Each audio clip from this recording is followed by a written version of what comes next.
by 1010, investigated reported disturbance at Acer Plaza. 10-4 dispatcher, verify address. That's Acer Plaza. Repeat, Acer Plaza.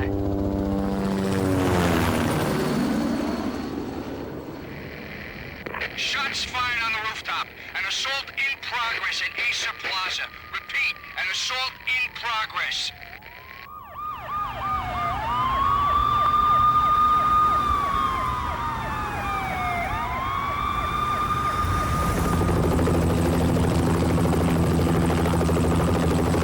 It's a war zone down here. 1085 dispatcher, need additional units. Additional units now.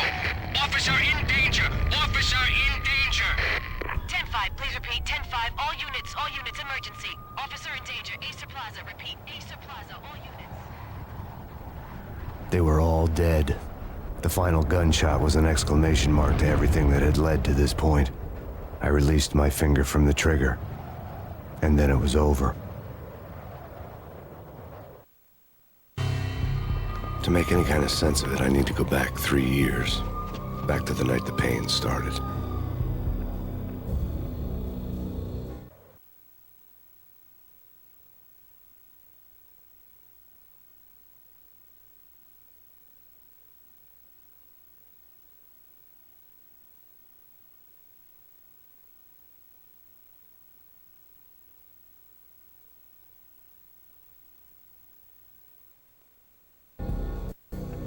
I was still on the force back then.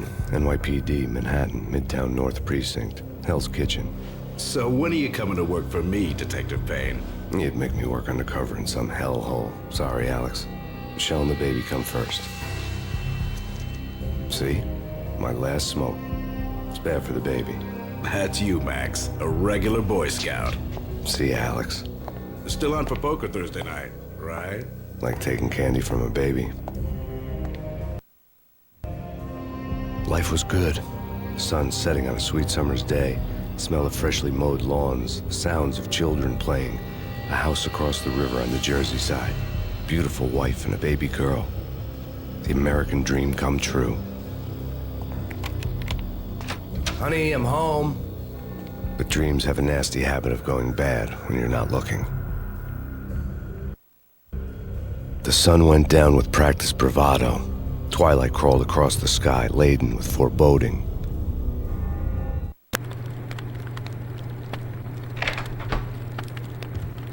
Michelle, honey, anybody home? I didn't like the way the show started. They'd give me the best seat in the house, front row center.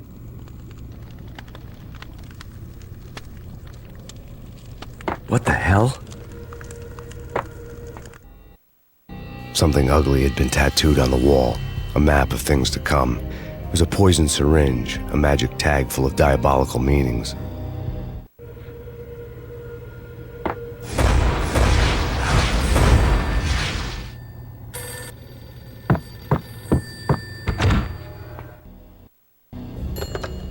Listen, someone's broken into my house. Call 911. Is this the Payne residence? Yes, someone's broken into my house. They're still here. You have to... Good. I'm afraid I cannot help you. Who is this? Hello?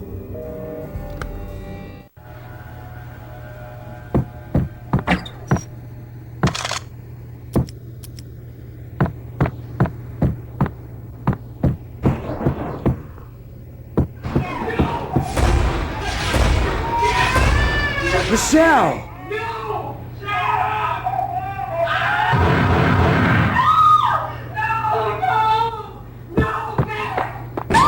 Michelle! Please! I'm gonna hurt you! It's coming. Freeze! NYPD, drop It's it! coming! You got it? I'm gonna hurt you. No, please God, no. God bless your fallen angels!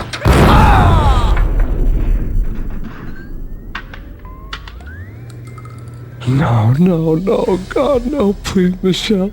Oh, baby.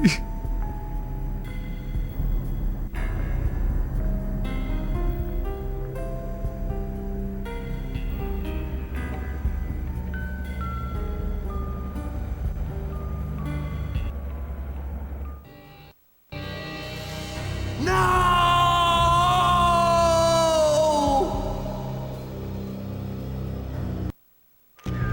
was 3 years ago. Everything ripped apart in a New York minute. The killer junkies had been high on a previously unknown designer drug, Valkyr, V. After the funeral, I told Alex I'd be transferring to the DEA. It took us 3 long years to get a break in the Valkyr case. Then, finally, 2 months ago, a dime dropper tipped us off that Jack Lupino, a mob boss in the Punchinello crime family, was trafficking. I went undercover, infiltrated the worst mafia family in New York.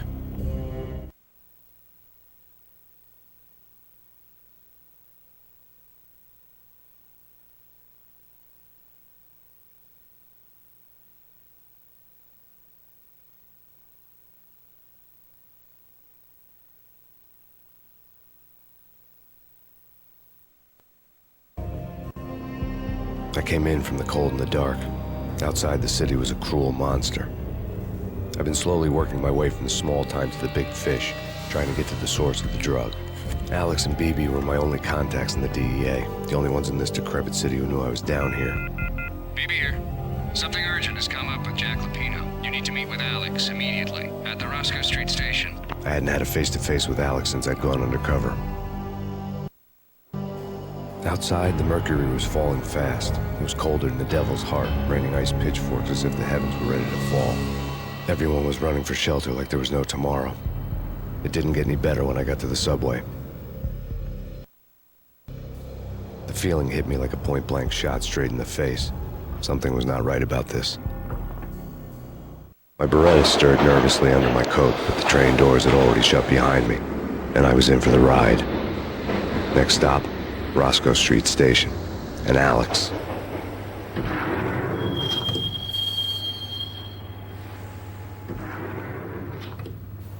The station was drenched in gloom. Alex was a ghost, nowhere to be seen. I'd have to look for him. The gate was locked. Alex wouldn't have set up a meeting in a closed station. Something was off.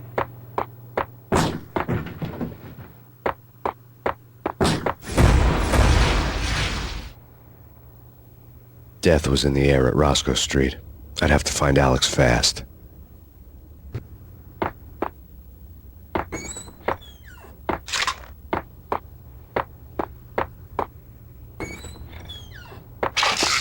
The pills would hold the pain back for a while.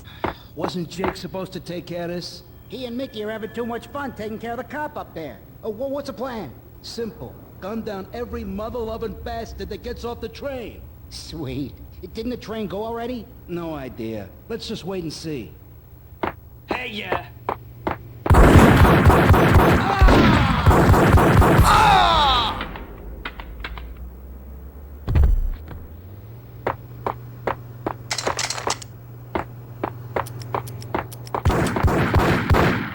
Yeah, he's dead all right. Hey, it's me you're talking to. Hold it!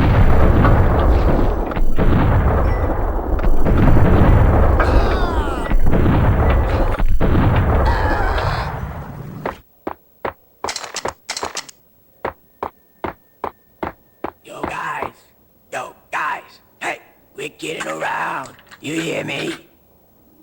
What, is this a joke? Hey, anybody? Answer me. Oh!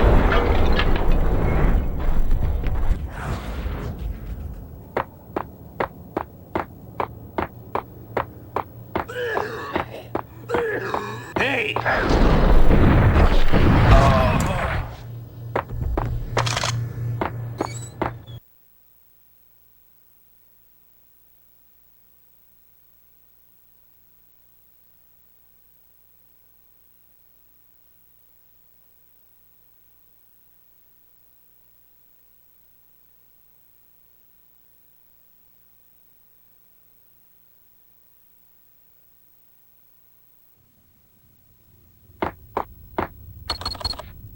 The security panel let out a mocking cackle. I'd need the right code. Did you hear something? Nah, take it easy. Hey!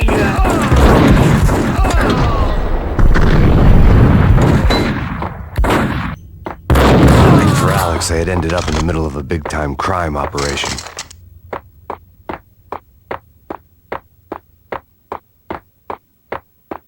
kiss.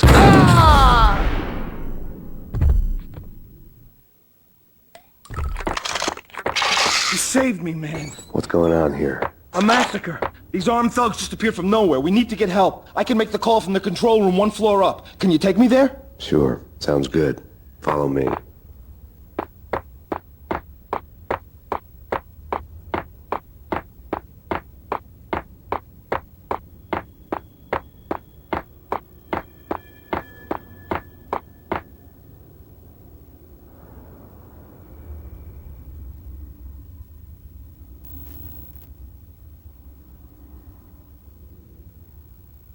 Home free. This way. Hey, you now!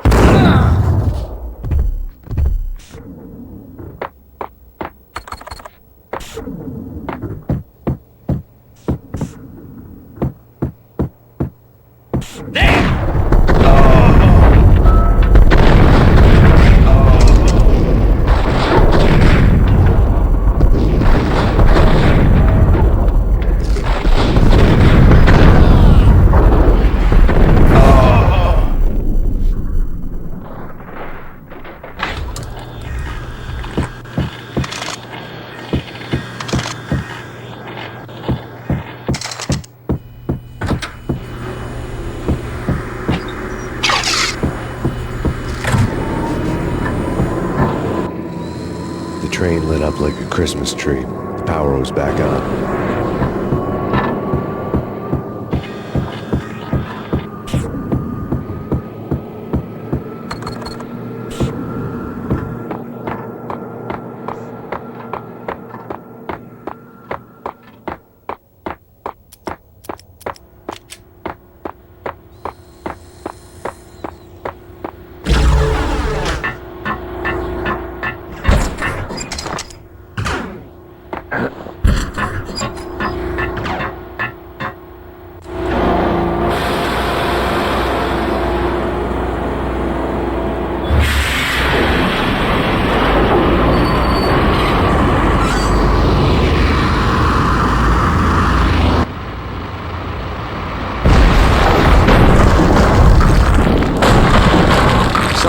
Being subtle.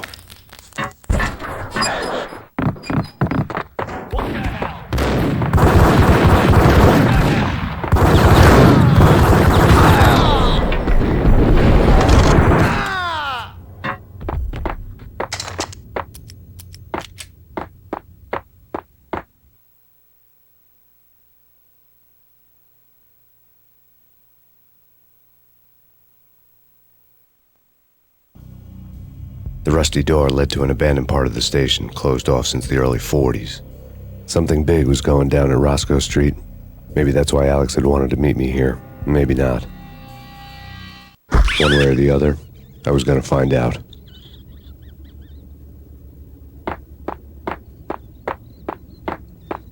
What was that? It's nothing. Relax.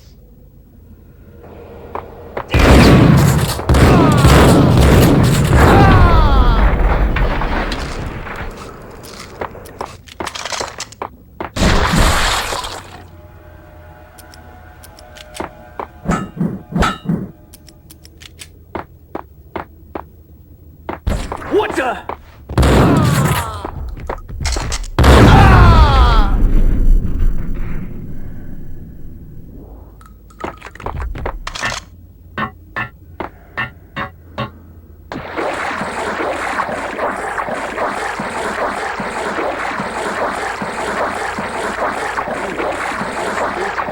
Chaclapino, yeah, spooky. But also, it's like the failure count is rising. Yeah, I wouldn't joke about it if I was you. Yeah? The station's not secured. Someone decided to play hero upstairs. That's all we need.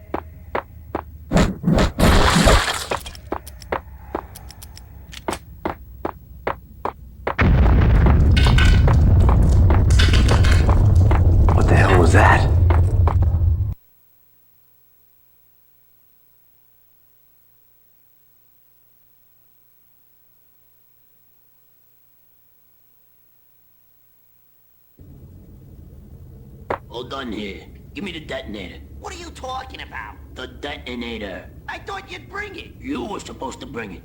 Yeah, right.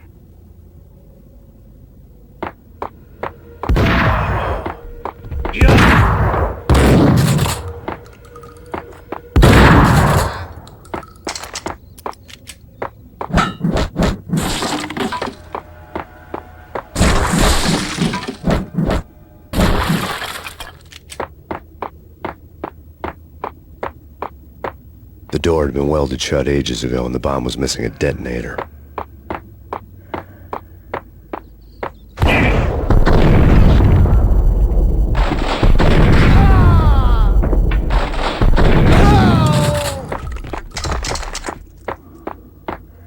Okay, fellas. The police are on their way. New York's finest. They're gonna be here soon. So stick to the plan. We've got our own private exit route. In and out, do your thing. Wham bam, thank you, ma'am.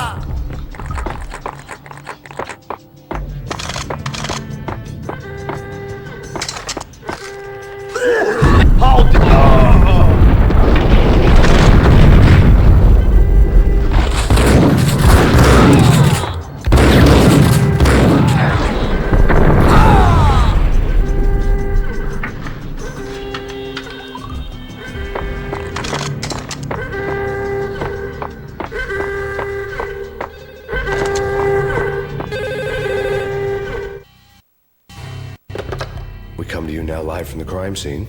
Who is this? Right back at you. This is Deputy Chief Jim Bravura from the NYPD. You are to cease your criminal activities and surrender immediately. Sure thing, Jim. Me and the boys have been talking and everyone's real sorry. They'll never do it again. Who the hell is this? Being placed at the scene of a bank robbery wouldn't have tipped the odds in my favor.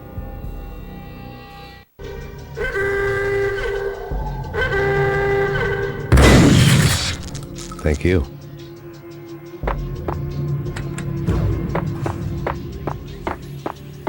The bank robber's score lay on the table. The bank robbers have been after Acer Corporation bonds. The Acer success story had recently been on every channel and on the cover of every magazine.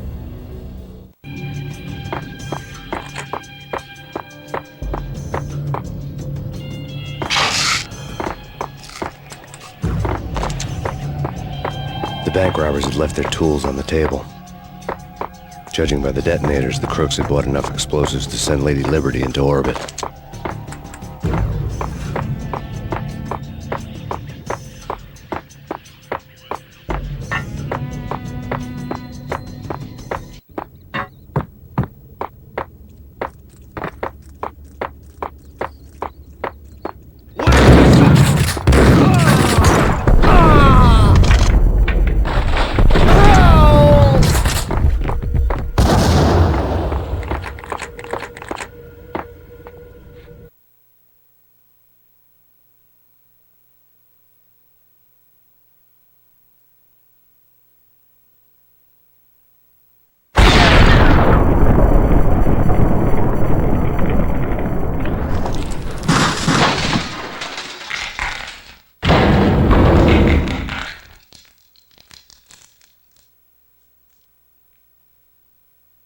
Hold it! Max, Jesus, you almost gave me a heart attack! I nearly shot you! Alex, am I glad to see you? What the hell's going on? There are more corpses here than at the city morgue! It's an armed robbery, a tunnel job straight to the Roscoe Bank vault through the old station wall. Is this why... This is Lupino's gig? This is Lupino's doing? Lupino's men? Really? You sure know how to pick a place. Can you get through? No, it's locked. We gotta get out of here. If it's Lupino, it's...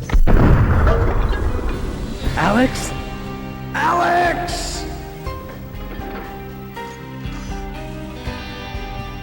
There was nothing I could do. He was dead. I could tell by the empty, accusing stare of his eyes.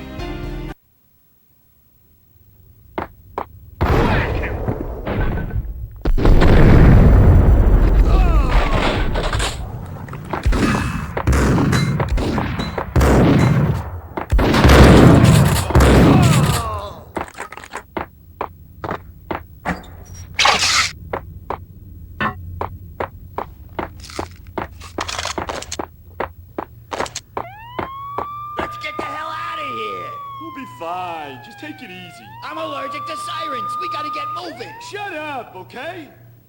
What the?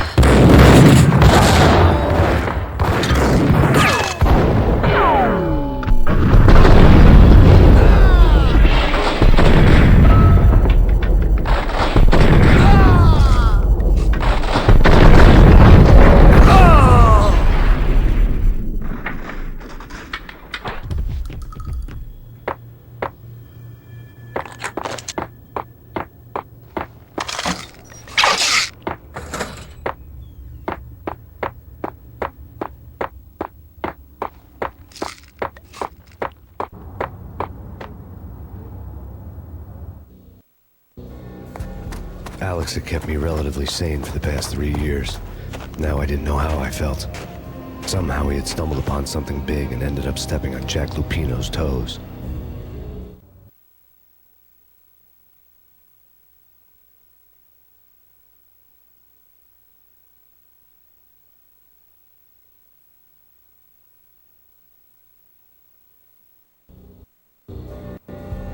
Lupino ran his racket of sex, drugs, and contract killings from a sleazy hotel in a slum block of tenements.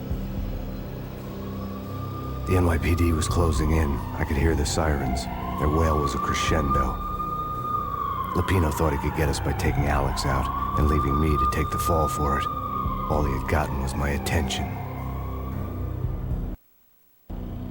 I went for the hotel first. It was a sad old thing with flickering lamps and faded colors, cheap mobster punks and tired-eyed prostitutes.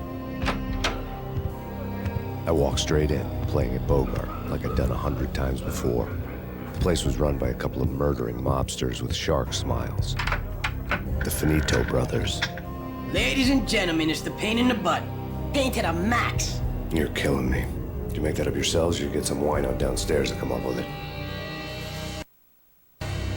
Don't answer that. A rhetorical question. I got something for the boss. Lupino around? That kind of depends on who's asking. A friend or a junk squad plan. Don't answer. It's one of them, how do you put it, rhetorical questions. Lupino ain't here, but he said bye. Lupino wasn't in his cheap hotel. Instead, I ran into the Finito brothers.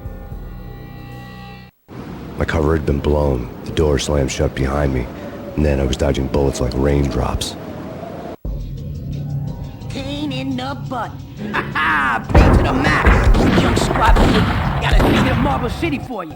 Be first and line down.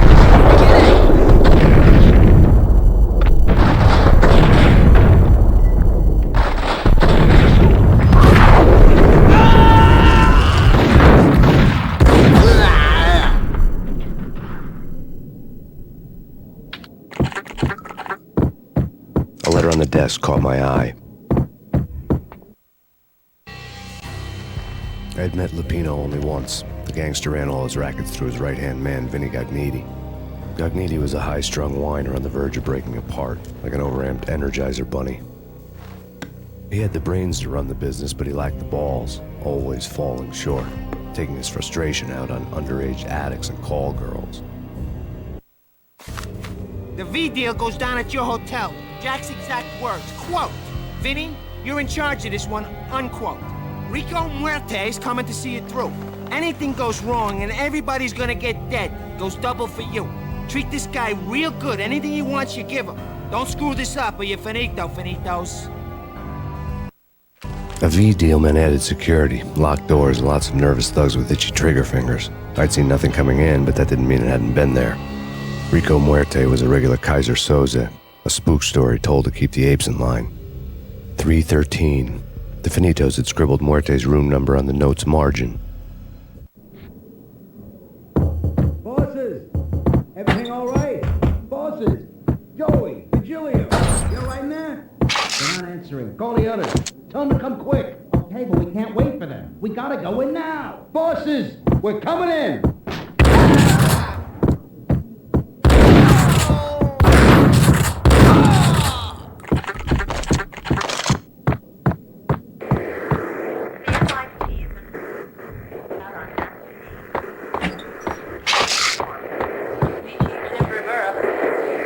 Take whatever steps necessary. You're stated as bound here, representing press conference today, the mayor stated that Valkyr represents a clear danger to New York and called for drastic actions to eliminate the problem. On today's top story, the Valkyr crisis worsens with the murder of DEA Special Agent Alex Balder. Special Agent Balder had been shot repeatedly from a point-blank range.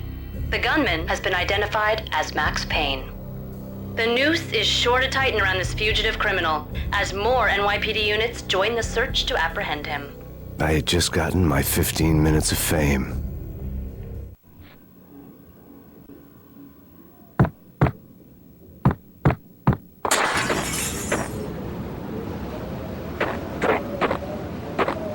Yeah, something's wrong with the bosses. Payne's there and they're not answering. Let's go already. Payne's gonna pay in spades. Hey!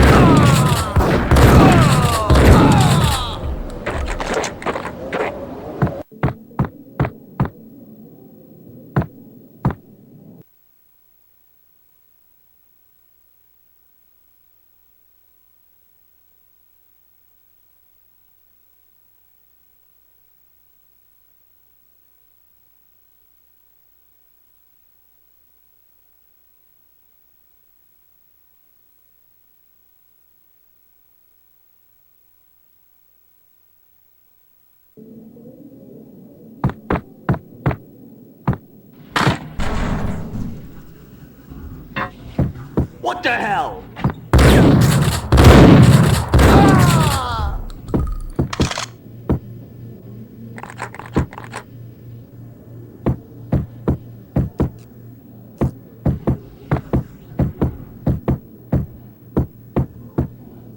Previously on Lords and Ladies.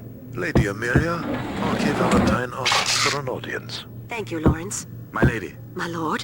And now, an all-new episode of Lords and Ladies, brought to you in part by Acer Corporation.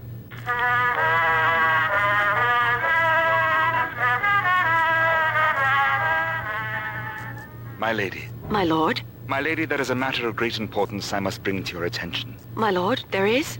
Indeed, my lady, there is indeed. From the very first moment we met, upon that distant forest path, there has been sunlight in the autumn leaves blazing like the colors of your hair. Oh, my lord, you should not speak so. But, my lady, I must.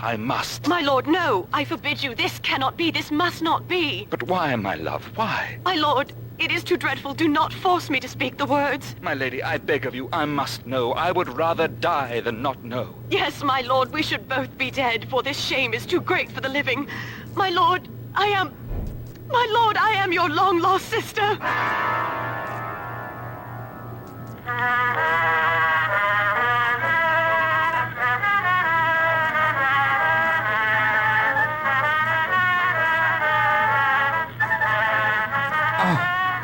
Lady Amelia, so tragic.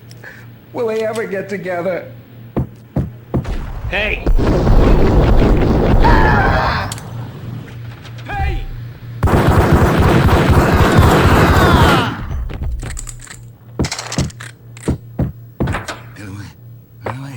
V-head junkies could go off without a warning. I had to be careful. It's Payne! There!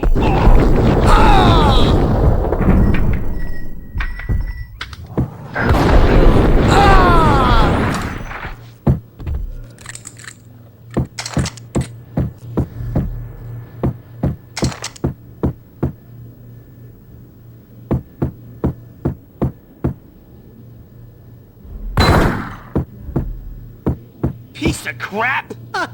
Oh, careful, it might kick back. Dee-dee-dee-dee-dee, killer vending machine. You talking to me?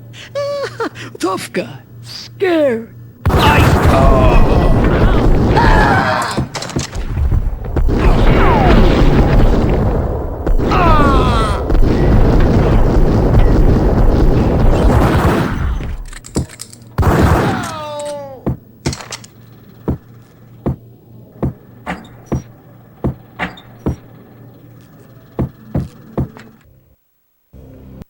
Tonight, the city's fight against the nightmare drug Valkyr took a turn for the worse, as DEA Special Agent Alex Balder was found brutally slain at the Roscoe Street subway station.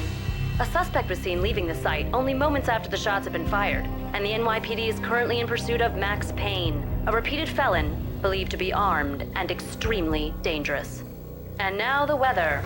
The worst winter storm in recorded history continues to pound the city. The NYPD is out on Max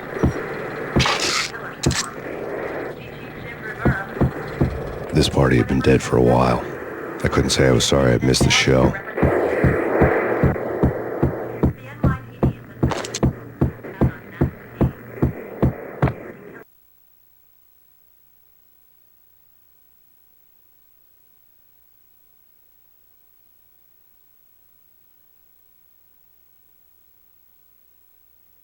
You're gonna die. You're gonna die.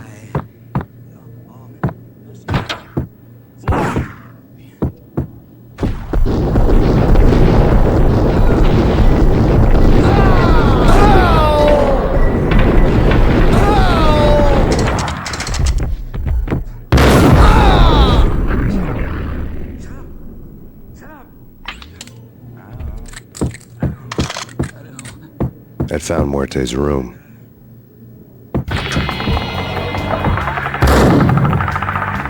Muerte had received a letter. Our investigation had turned up nothing to link Angelo Punchinello, the head of the Punchinello family, to Valkyr. All tracks had ended with Jack Lupino. The letter in Muerte's room was signed by the Don himself. It was the first hint that the Kingpin knew what was brewing inside his syndicate. The trouble you got into after the Chicago screw-up. The Punchinello family bailed you out. You have been waiting for a chance to pay us back. One of our trusted boys has a monkey the size of King Kong on his back. And we need your special skills for backup on a major deal. Collecting evidence had gotten old a few hundred bullets back. I was already so far past the point of no return, I couldn't even remember what it looked like when I had passed it.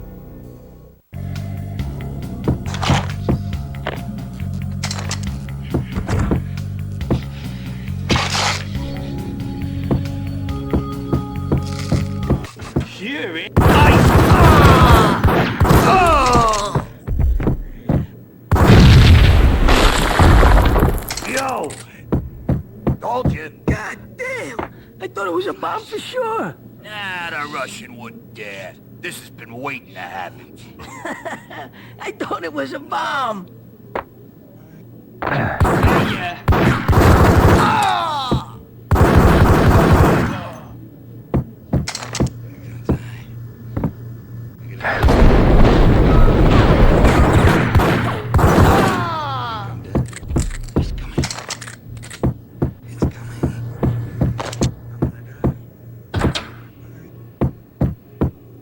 The hooker had left her diary on the table.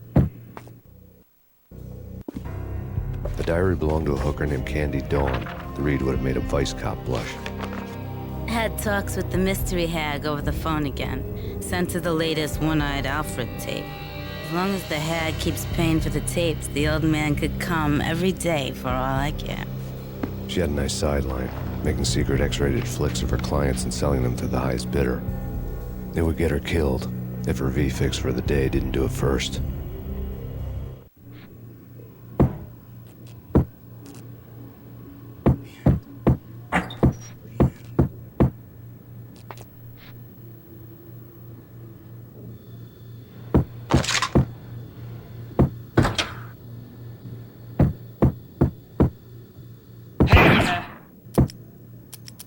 Tim, go get him. No, wait, you go get him. You go and get him.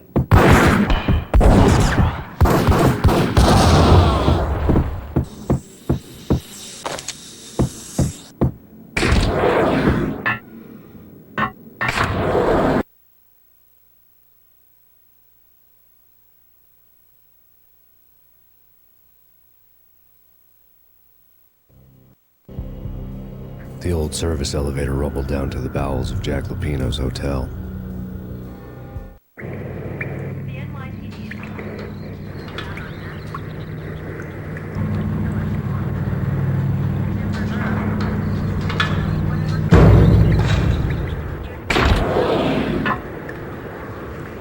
It was freaking crazy. The cops were doing Full-scale siege next door. More traffic than rush hour. I mean, bleeding bastards running back and forth, Ronnie and Jimbo to throw. And in the middle of all this, there we were. I didn't give a damn. Just going with the flow. So what happened? Nothing happened. We got the explosives, dumped the cargo, we were home free. Jesus. Get up!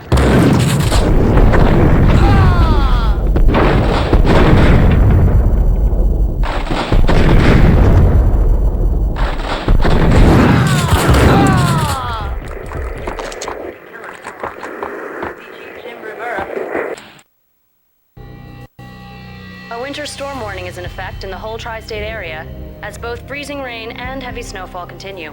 Many roadways are already closed, and people are advised to stay indoors. The severe blizzard has ravaged New York for 3 days now, with no end in sight. We'd been snowed from the start in the Valkyr case. The forecast said there was plenty more where that had come from. But the snowbound city was on my side. Less chance of innocent bystanders getting caught in the crossfire.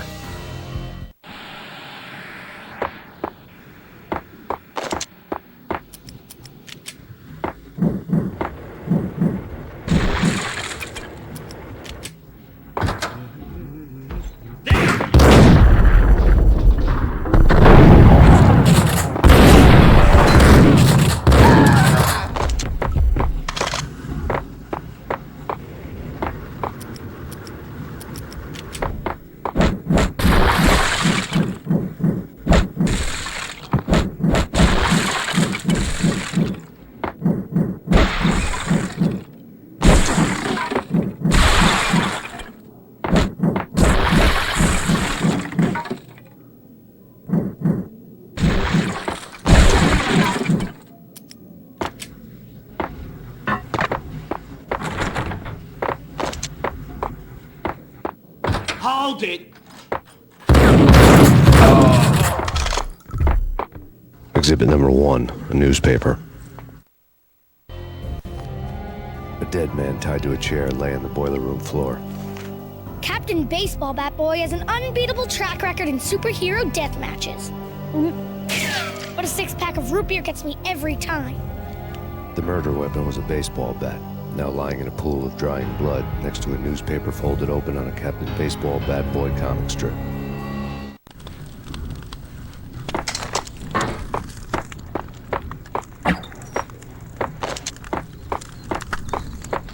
Take vampire movies. Why are they always set in LA or Mexico? They can't even get a tan. If I was a bloodsucker, I'd move to the North Pole. Winter's one long night. Yeah, and what would you eat? Suck blood from penguins? Nah, Eskimos, man, Eskimos.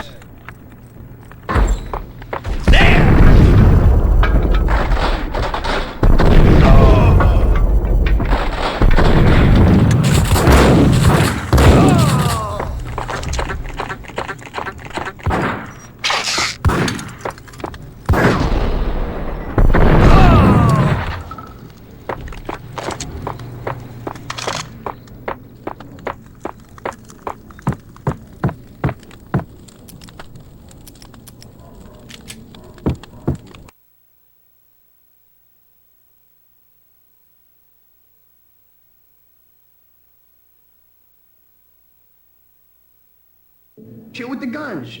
Trust me, you don't want to piss Muerte off. Gentlemen, let's do business. Green for green. Cheers at green-eyed angels. Amen.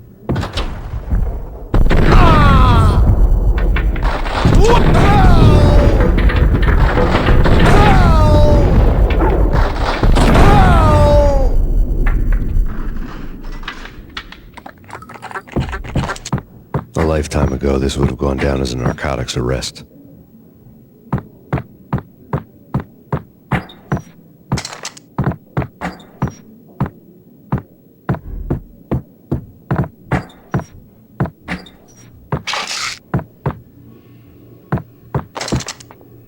It was dirty money. The transparent cylinders glowed green, full of Valkyr. There was a key on the table.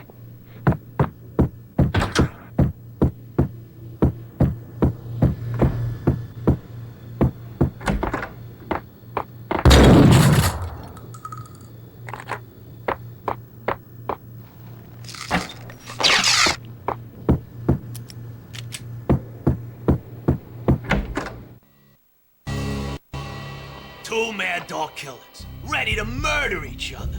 They step into the next room, and I'm thinking, now they're gonna do it.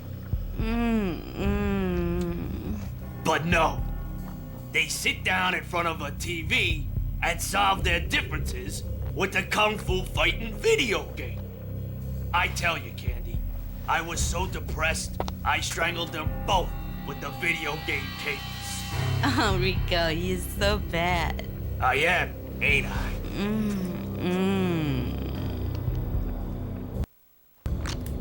Rico Muerte, big-time hustler. Who the hell? It's that cop. Muerte went for his gun.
The antique switchboard was still in use. There was an old telephone switchboard in the back room of the reception area, the kind that made phone tapping child's play. It wasn't hard to picture a fat pimp sweating with headphones on, listening to his hookers talk dirty and fake orgasms over a web of party lines, the blood veins of New York. Right now, there was a different set of moans and groans going on. Boss, Cornelia, this is Max Payne. He came, started capitalist. He killed him. Are you freaking kidding me? He's just one lousy cop. You better be freaking kidding me. Whack him. What's the freaking problem? Hello? Answer me. Hello? The word was out. A deadly virus released into the city's corrupt circulatory system. Something wicked this way comes. Max Payne at large.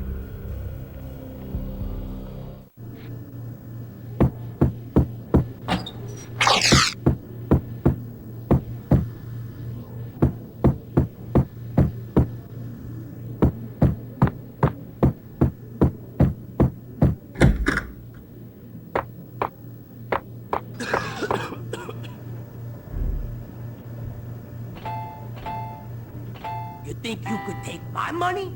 You know who you're dealing with? Huh? Do you? Do you?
turn around, walk away, blow town.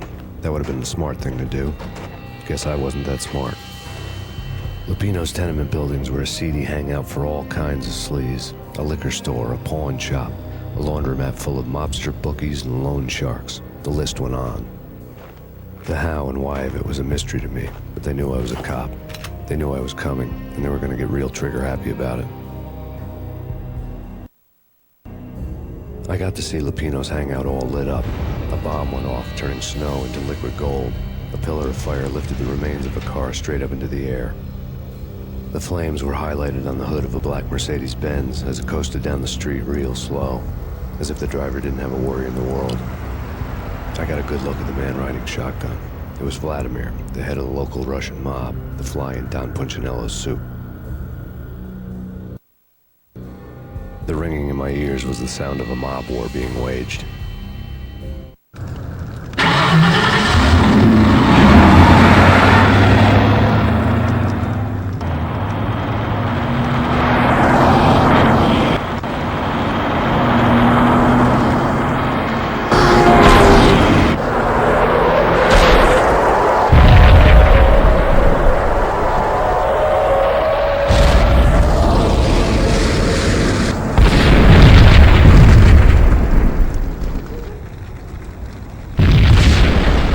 Exploded inside the closest slum building. It was a lucky break. The goons inside were spooked, but luck always came with a price tag. More bombs could still be ticking inside, and the cops would already be on their way. Jack Lupino's suite was on the top floor. At least it used to be, before the explosive makeover.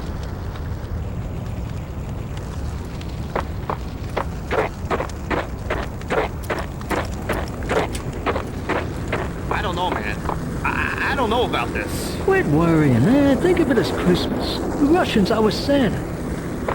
What the?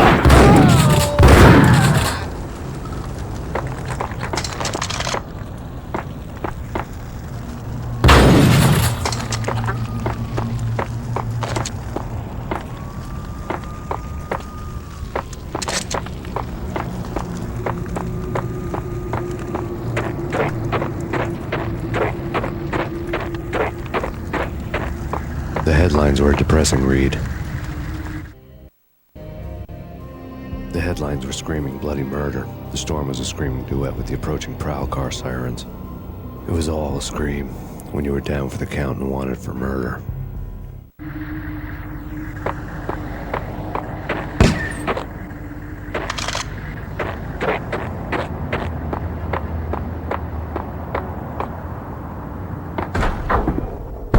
Hold it!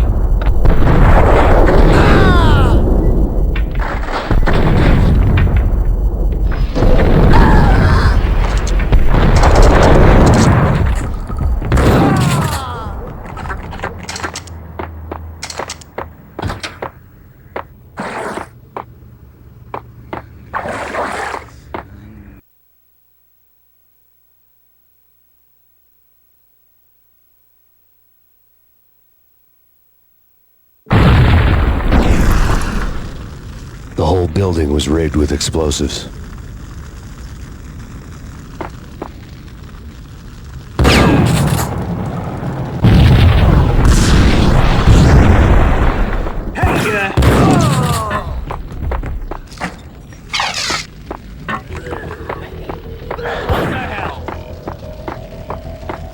What the?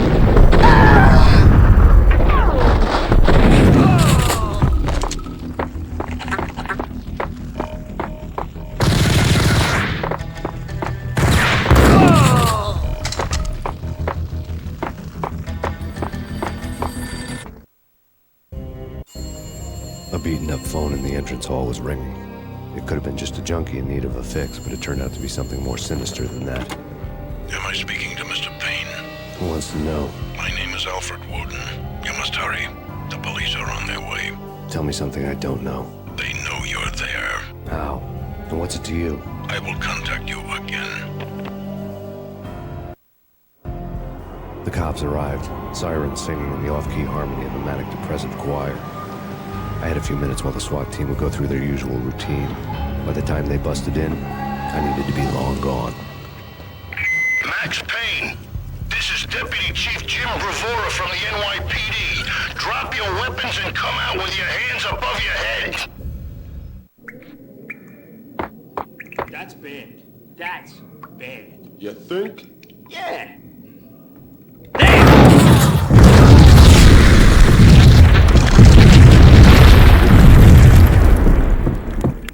I couldn't get past the door without a key.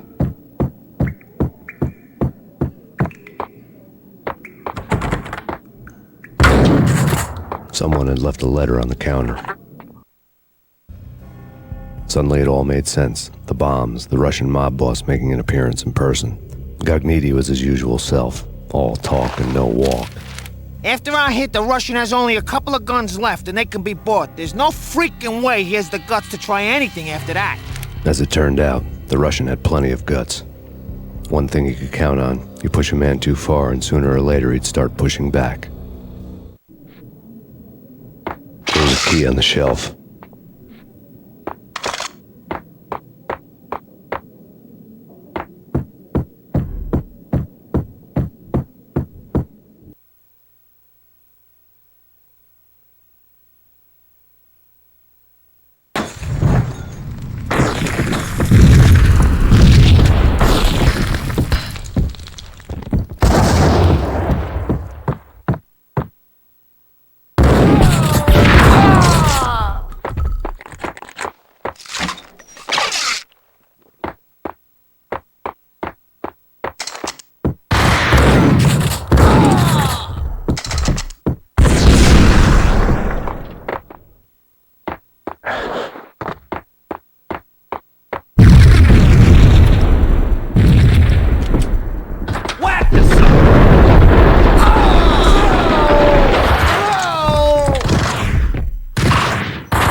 The bombs had destroyed all the stairs up to Lupino's office.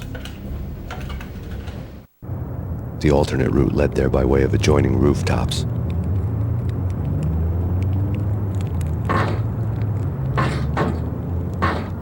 It's never been this cold. Never ever. It's like the sky's falling. Yes, sir. It's the end of the world as we know it. And I don't feel fine. I don't feel anything. Not a thing. I'm freezing my butt off.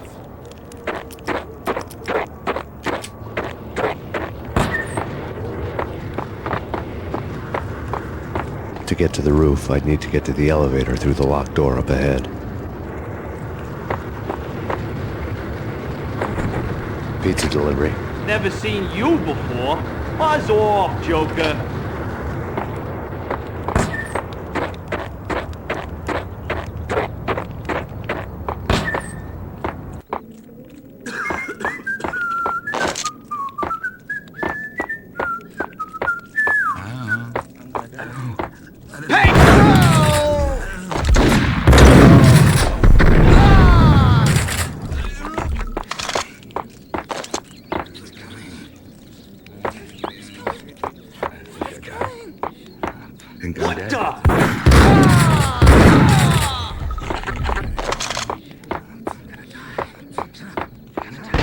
No, don't shoot. You know the clowns at the laundry? Me? No. You're no good to me then. What? No, the laundry, yeah. I know him, yeah. Get me in there. Okay.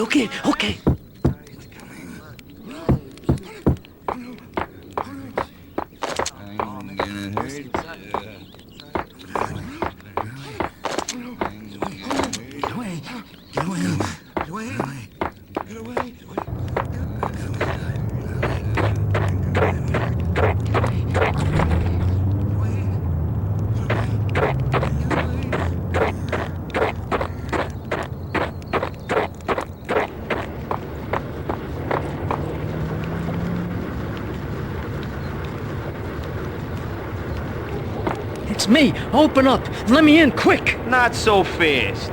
The password. John who? Come on. Okay, John Woo. All right. Come right in. It's a trap! It's Payne!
New York City is in crisis tonight, with reports of Valkyr-related gang war in the streets of the Bronx.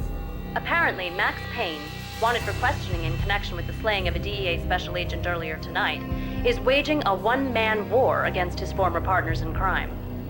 Among the listed casualties so far are notorious mafia members Joey and Virgilio Finito, as well as Rico Muerte, himself a fugitive from the law, and a suspect for several murders in the Chicago area. The NYPD has been placed on full alert. A citywide APB has been put out on Max Payne. Deputy Chief Jim Bravura has promised to take whatever steps necessary to bring him to justice. What those steps may be remains to be seen. For NYCNN TV News, this is Kira Silver.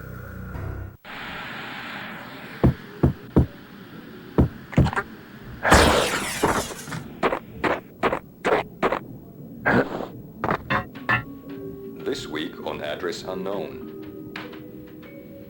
I don't want to go there. It's the last place I'd want to end up. But that's where I always end up anyway. Only, it's not me talking to the pink flamingo, but someone who looks the part down to the finest detail, except that he's evil. I'm hiding in the shadows, watching it all unfold. The flamingo speaks. He can speak here. It says, Mirrors are more fun than television. That's, mirrors are more fun than television. Somehow I know this, just don't ask me how. And I, not me, but my double, nods and smirks at this, like it was the funniest thing in the world. And then something goes wrong, and suddenly they know I'm there, hiding behind them, and they both turn to look at me with cold eyes. And the flamingo speaks again. Threshold tolerant angels. I have no idea what that means.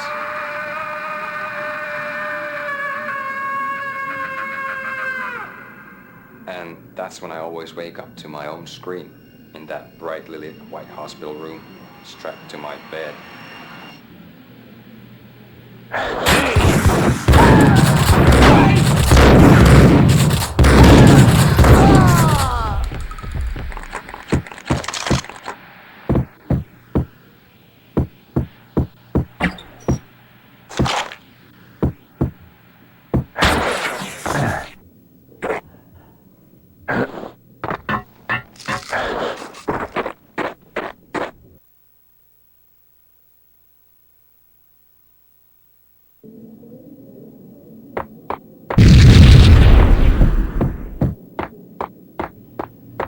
Red, blue, or green? It's always red or blue in the movies. So, green? No, not the green.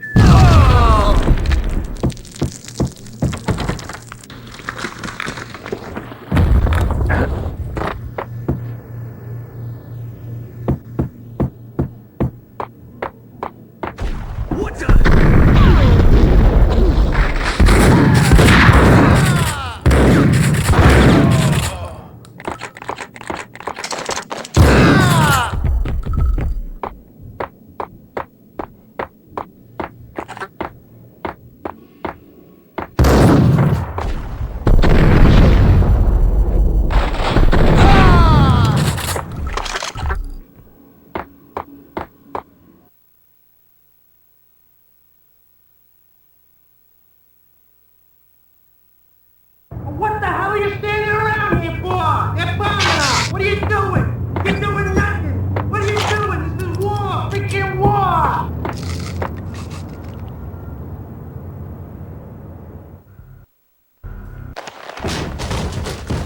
Vinny Gognitti. Just the man I've been killing to see. Payne? Freaking Fed! I knew from day one there was something screwy about you.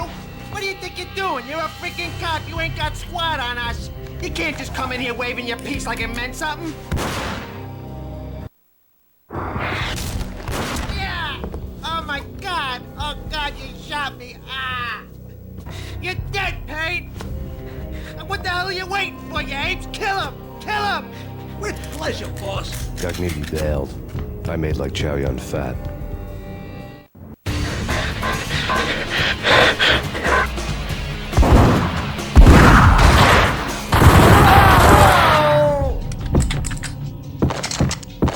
A crumpled letter lay on Gognitti's desk. The letter was addressed to Don Punchinello, but Vinny had never had the nerve to finish it. Jack's gone voodoo. Just the other night, he shot Dino because he wanted to see what his brains looked like splattered on the wall. He's a freaking mad dog. We're running out of men and business fast. Gognitti had been living in mortal fear of his boss. Jack Lupino was a psycho.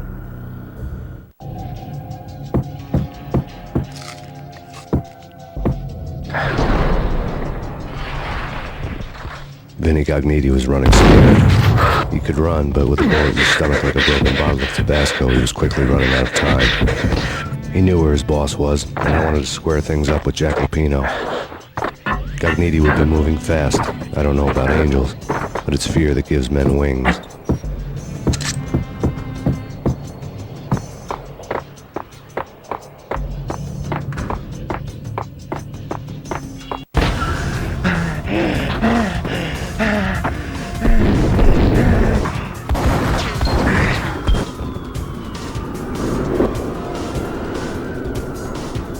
Gognitti hitched a ride.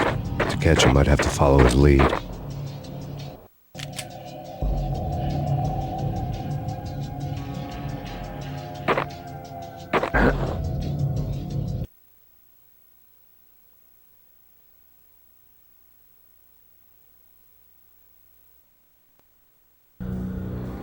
This was my second train ride of the night. The way it started didn't promise anything better than the last one.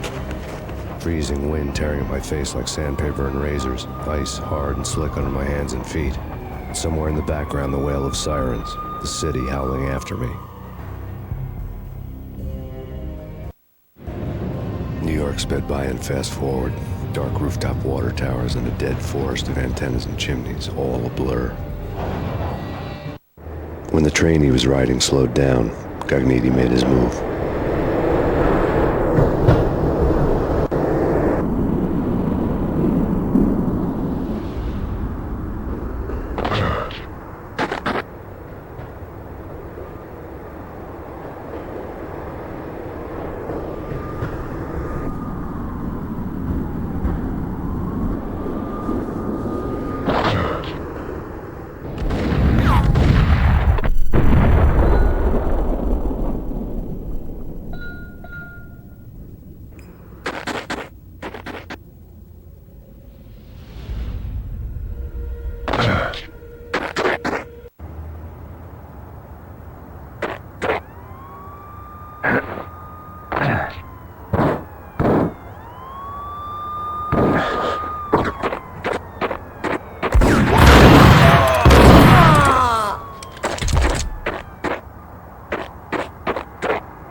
It's Payne! He's coming down the stairs! Shoot the bastard!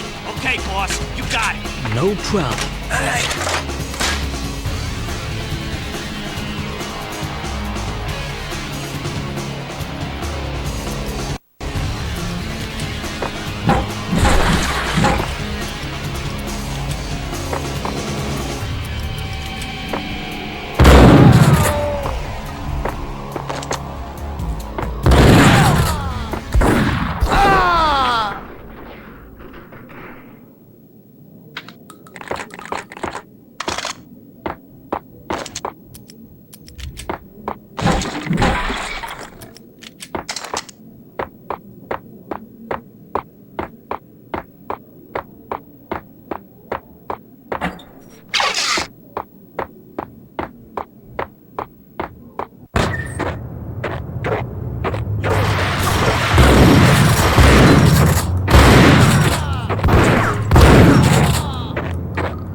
rich guy. Freaking rich.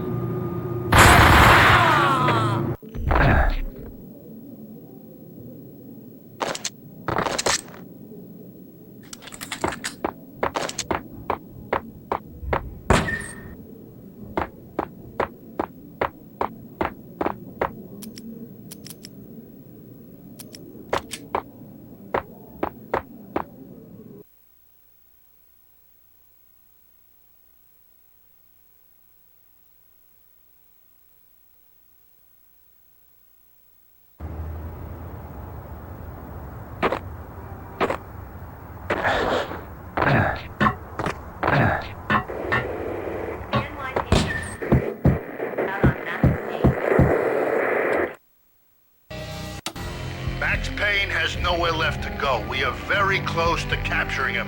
You'll get a full statement then. Right now, I've got better things to do, ma'am. That was Deputy Chief Jim Bravura from the NYPD with no further comment at this time. Apart from his suspicious food habits, I figured Bravura to be one of the good guys. Fate had just dropped us on different sides in this. But when it came to capturing me, he was way out of his league. I had already ditched the cops a couple of rooftops back. For now.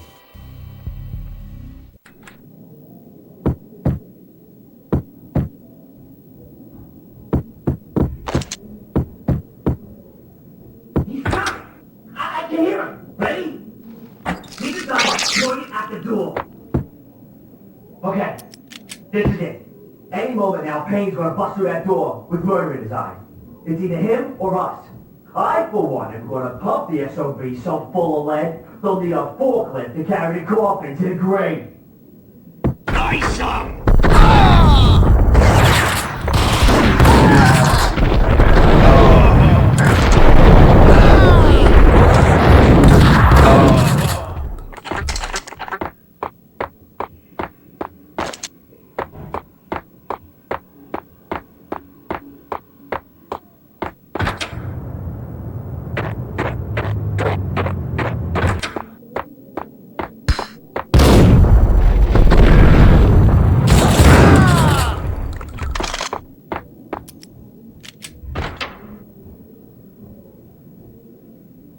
Open, goddammit!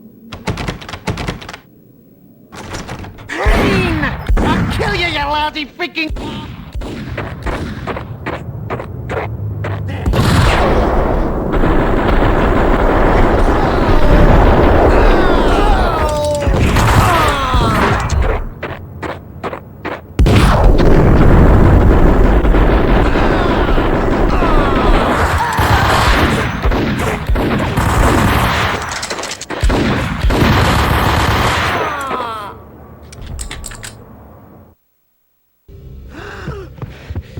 Cogniti ran out of steam in a dead-end alley with steam boiling out of the sewer grates like all the fires of hell were burning high beneath us. It was shakedown time. Where's Lupino? Screw you! Bad start, Vinny. Police brutality! I rate pretty high on that. You can't just hurt me in cold blood? Just keep telling yourself that. Listen good, Candyman. I'm not gonna be anybody's fall guy. I want to know where your boss is hiding. There was no glory in this. I hadn't asked for this crap. Trouble had come to me in big dark swarms. The good and the just were like gold dust in the city. I had no illusions. I was not one of them. I was no hero. Just me and the gun and the crook. My options had decreased to a singular course. I'll tell you, just don't hurt me no more. Lupino's at Ragnarok, the nightclub. Book me, take me in the home into the freaking jail, just don't hurt me. Your rights will be read at your funeral.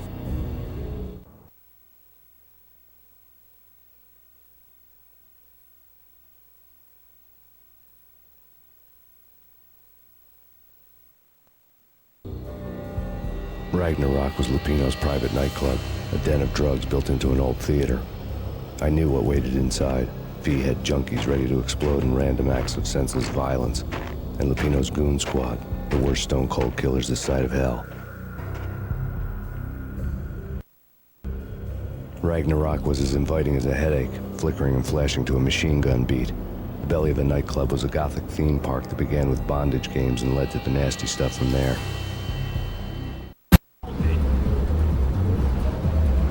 As subtle with its dark message as a cop killer bullet through the heart. Like father, like son. Just like Jack Lupino.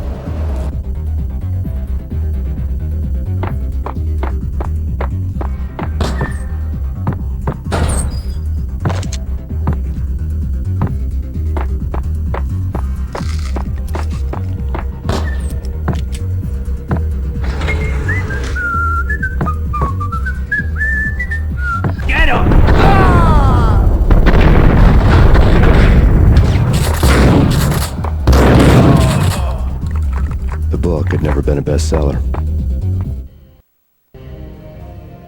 Given the setting, I was surprised to find that somebody had been passing time reading. The paperback was entitled The Age of Murder and Storm. The blurb on the back mentioned Norse mythos and Ragnarok, the end of a Viking world with a terrible winter that covered the earth in ice, when vile crimes were rampant and all humanity lost. I could see how somebody impressionable might get it into their head that we were at the end of time. I was also beginning to see what the nightclub and its owner were all about.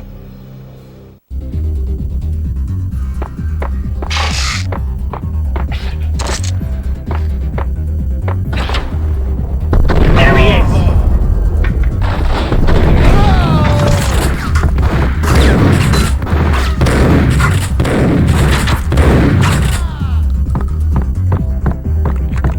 What the hell?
Had been piled on the table.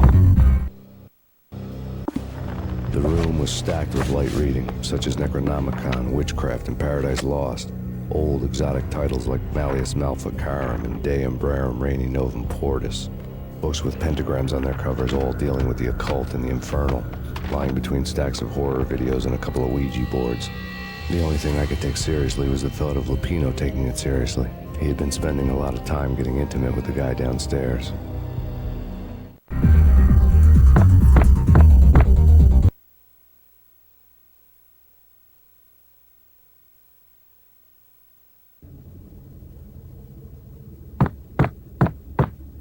With Dino and all, I wouldn't say anything to his face. He might not... Who knows what he'd do? Yeah, but somebody's gotta go in there. It's too freaky. All the screaming, I mean. It's been 3 days now. Don't look at me. Hell no, I ain't got no death wish. I'm just saying it gives me the creeps, especially now. It's gone all quiet in there. It's Payne!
Karaoke never was my scene.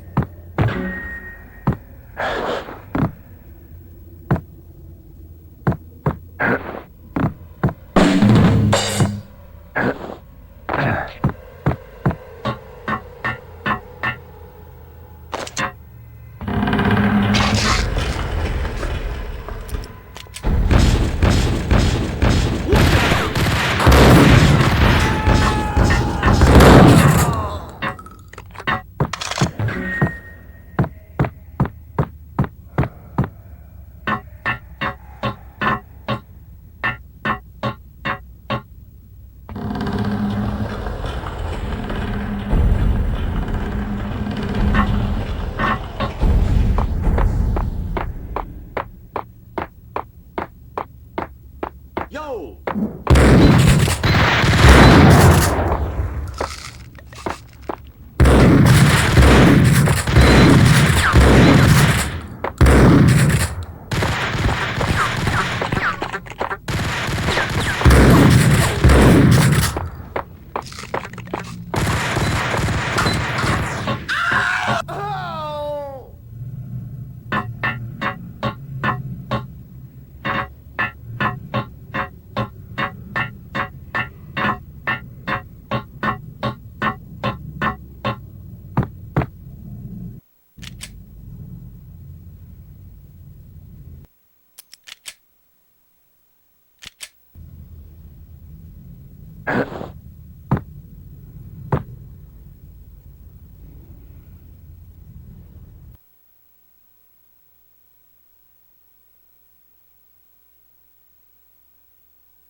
The backstage area led to Lupino's inner sanctum.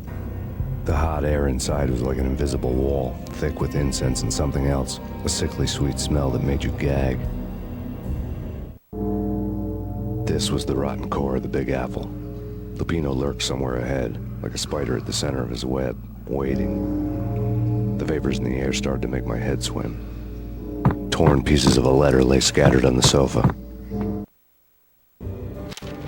Punchinello had threatened Lupino in writing. The note had been torn to pieces, bloody fingerprints all over it. Don't want you to think that one of my boys is not playing with a full deck. Shape up, Jack. We are running a business here. I'd hate to send the trio to strong-arm you. The trio were the Don's notorious henchmen. It was obvious that Lupino hadn't been intimidated by the threat. Lupino's notes covered the table. Jack Lupino was crazy, all right. The table was scattered with notes of demented arcane nonsense written in rusty blood. A mishmash list of demons, devils, and dark gods evoked. Beelzebub! Asmodeus! Baphomet! Lucifer! Loki! Cthulhu! Lilith! Hela! Blood given to you all. He was after that old Faustian deal. Your soul for power and fortune. Just sign on the dotted line with your blood. Lupino's notebook lay on the pedestal. Jack Lupino was crazy, all right. Mythic wolves, let loose to devour the sun and the moon. Lupino is the wolf. I'm Mr. Beast, the big bad Fenris wolf. I'm the end of the world man, wearing the flesh of fallen angels. After Y2K, the end of the world had become a cliché. But who was I to talk? A brooding underdog avenger alone against an empire of evil, out to right a grave injustice. Everything was subjective. There were only personal apocalypses. Nothing is a cliché when it's happening to you. The flesh of fallen angels! Come to me all! Astaroth, Beelzebub, Asmodeus, Baphomet, Lucifer, Loki, Satan, Cthulhu, Lilith, Hela! Blood to you all! Secret living in a skin of reality. I've seen it. The corruption of flesh.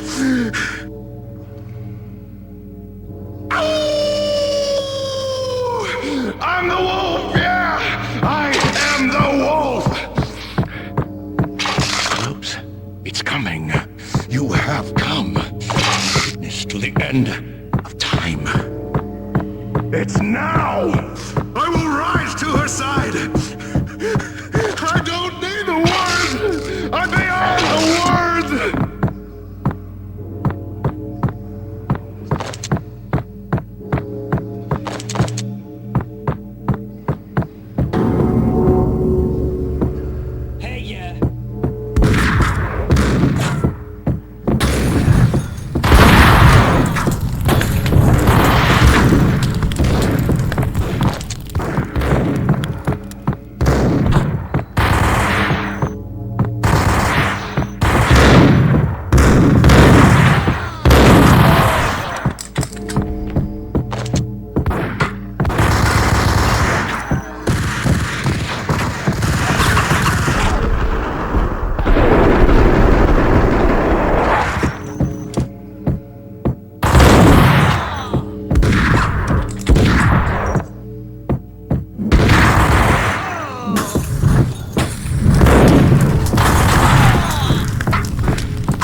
I had known there'd have to be a catch in it somewhere, and this one was the Empire State Building of catches. Lupino's pumped up and dying to go 15 rounds with a mutant alligator. And then he started this spooky monkey talk, straight from a bad dream. Mine. I have tasted the flesh of fallen angels. I've tasted the devil's green blood. It runs in my veins. I've seen beyond a world of skin, the architecture of blood and bow and arrow. Death is coming! She is coming, and hell follows with her. This is the twilight winter. I am ready to be her son. Her time is now, and all who stand in her way must die!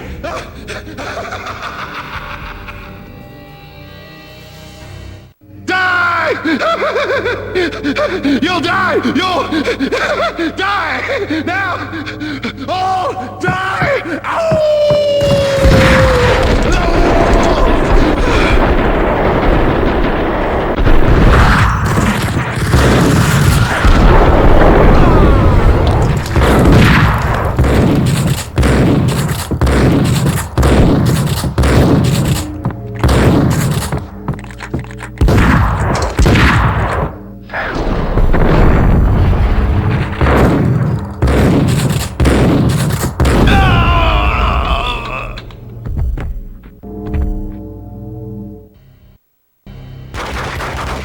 Finally went down. I wanted to make real sure he'd stay that way. He was a bad monster. Turned them into friggin' zombie demons from outer space. I think he's dead already. Huh? And that's when it happened. But dead or not, you've got the wrong guy. In stepped this knockout femme fatale holding a gun to my face. I returned the favor.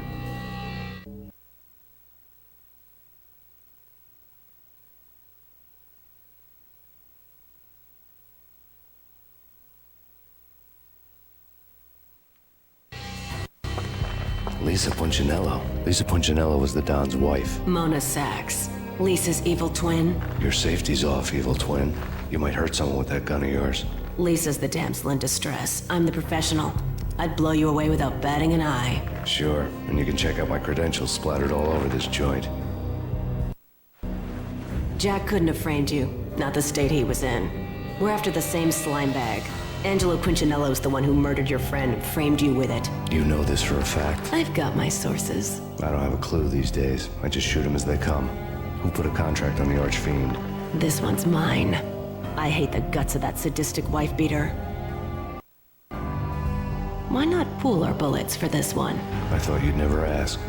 My finger was starting to twitch. How do you like your whiskey?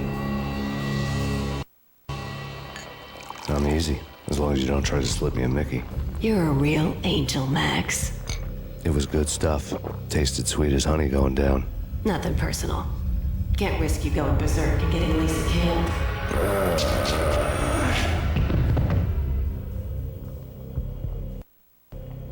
The nightmare was always the same. Violent shapes moving in darkness, old and ugly. The killer's mad laughter was a riddle filled with wicked innuendo.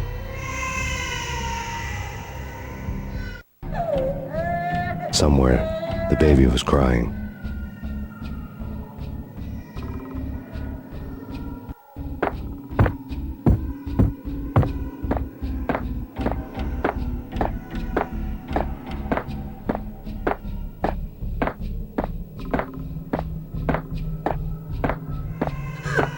Max, no, please, Max. Why? I didn't mean to. I'm sorry.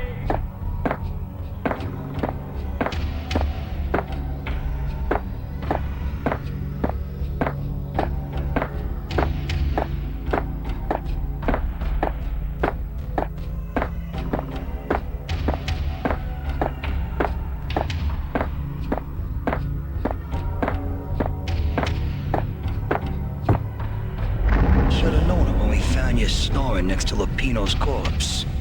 A comedian, huh? The pictures were filled with good old times. Alex and I had a few moments of glory between us. Crime-fighting comrades, the best in NYPD DEA collaborative team. Good-hearted macho bullshit like that. I would have given anything to have him here as my backup. No such luck. No luck at all. Michelle looked at me from the photo. The Payne family. Happiness captured in a Polaroid moment. I had thought it would last forever, till death do us part. I didn't want to think about it. As long as I didn't, it could never happen. But I had broken my own rule. The thought had already slipped in. Fear was rusty needles poking at my brain. Cold and scaly, it slithered down my chest.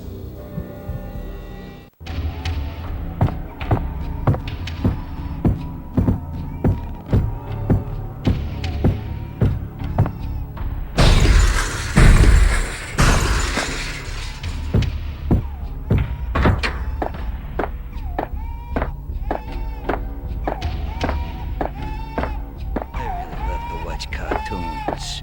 Captain Baseball Backwards, my favorite.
No, please, God, no.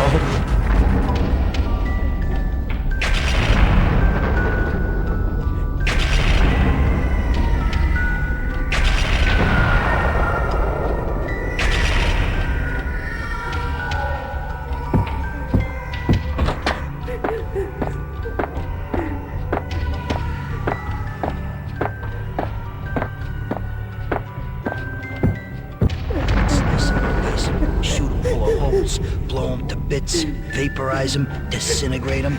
No matter what you do, they'll still be back good as new. Michelle's diary lay on the table. Michelle was working part-time in the district attorney's office. Her diary was open on today's entry, her handwriting all pretty curves. An army dossier found its way to my desk yesterday. Valhalla? Isn't that a Norse myth?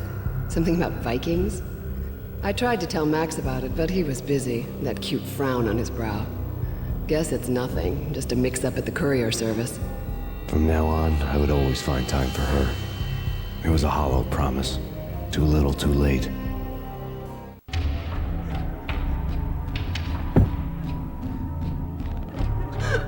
Max, no, please, Max. Why? I didn't mean to. I'm sorry.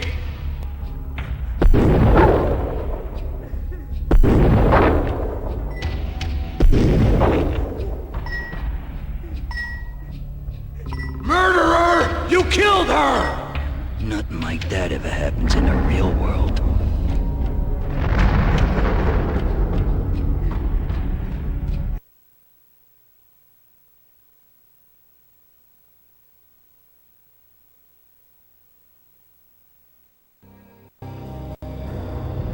I woke up in a bad dream.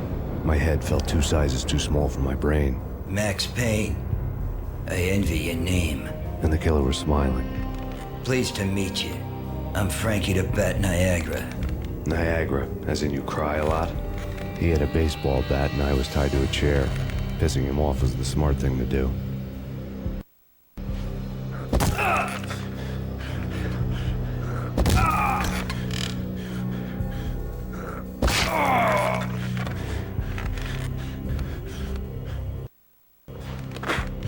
Nothing wrong with a little laugh now and then. Take me, for example. I love to watch cartoons. Cartoon violence is a fascinating thing. Let's take a break. I need to take a leak and maybe grab a cold one at the bar.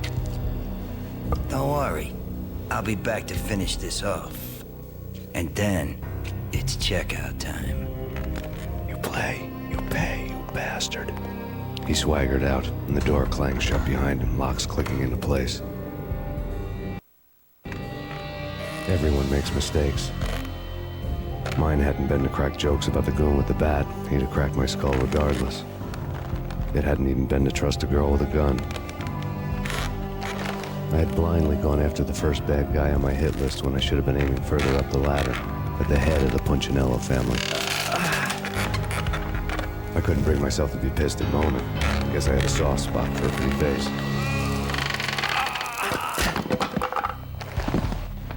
But when somebody decides to play baseball with your head, you tend to get sore. They had dragged me back to the basement of Lupino's hotel. I was beaten, bruised, and blue. I felt like the chair I had broken to get free.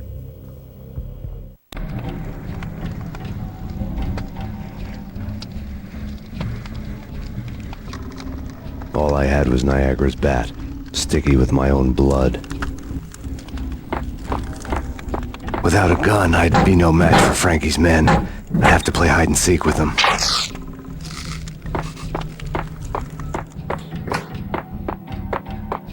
It's Frankie. Yo!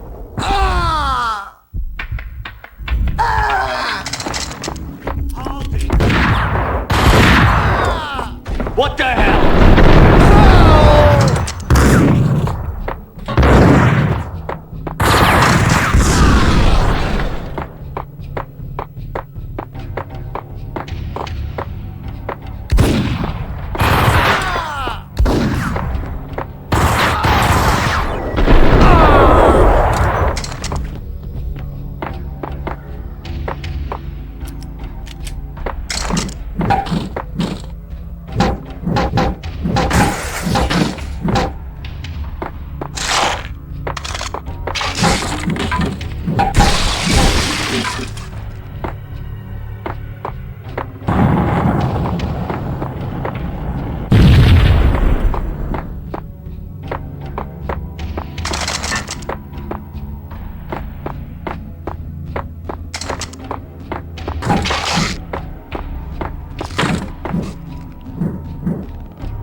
for a murder scene.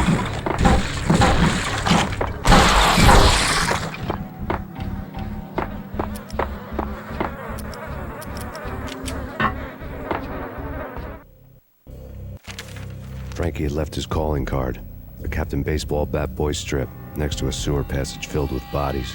You'd better not mess with Captain Baseball Bat Boy. Even my archenemy, Bicycle Helmet Girl, swoons at the sight of me. Aha! There were enough corpses to put a mass murderer to shame.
Things were fast going from bad to worse.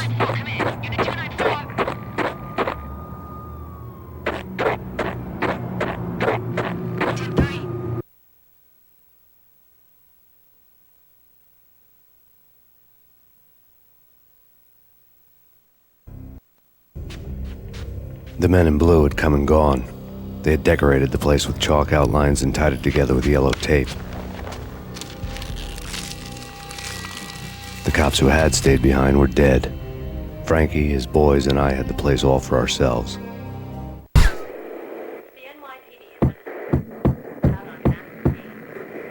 Just forget about it. Just forget about it. Hey, just forget about it.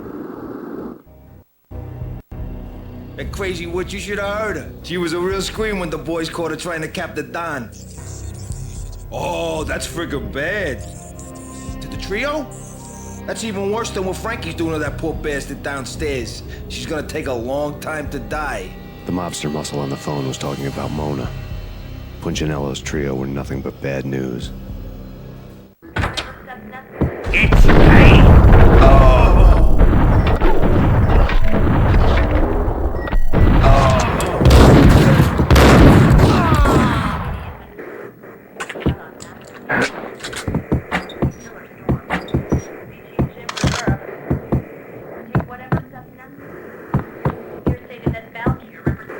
More evidence that Punchinello didn't like her much.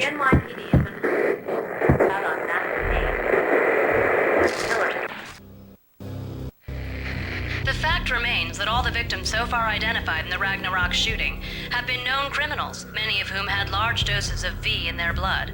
Reliable sources say that Max Payne was also among those killed, although no body has been recovered at this time.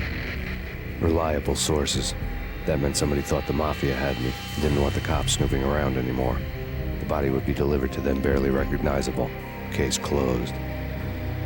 Don Punchinello had the power to be that reliable source, which was no news. But his news was old news. Framing me hadn't been enough. Don Punchinello had put a hit on me. He wanted me dead, and it had been important enough for him to give written instructions to Frankie about it. Max Payne should die like a dog for the trouble he's caused. Frankie, I know I can trust you to give this matter the dedication it needs.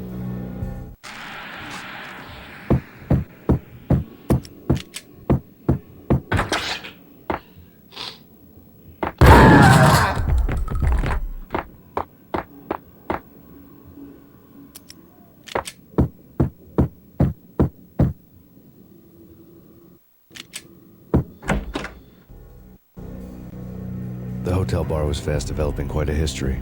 True to his words, Frankie was there, having a beer. Jesus Christ. How the hell did you get loose? Got bored waiting. Thought, what the hell, we could just as well finish this here. Fine by me. This works out just as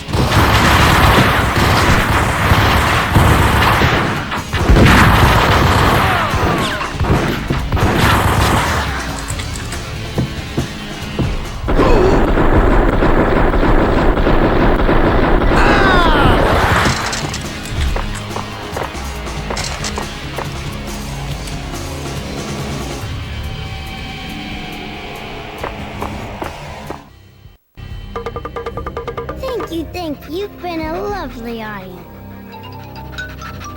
Had enough? I don't play with girls anyway. Unfair!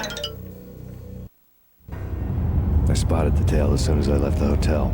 A big black Mercedes. I'd seen the car before. That time it had heralded impressive explosions. Vladimir was back. Bang. You're dead, Max Payne. I might have laughed if I remembered how. What's this supposed to be? Cops and robbers? Look, you want something with me? Get in line. Peace, man. Relax. You know you are a real news item. Armed and dangerous.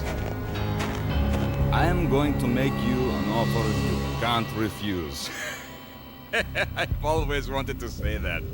It's a bum rap. I've been framed. Well, that's a moot point. Whatever you did or did not do, I'm sure you had good reason for doing it. Want to hear me out? I'm listening.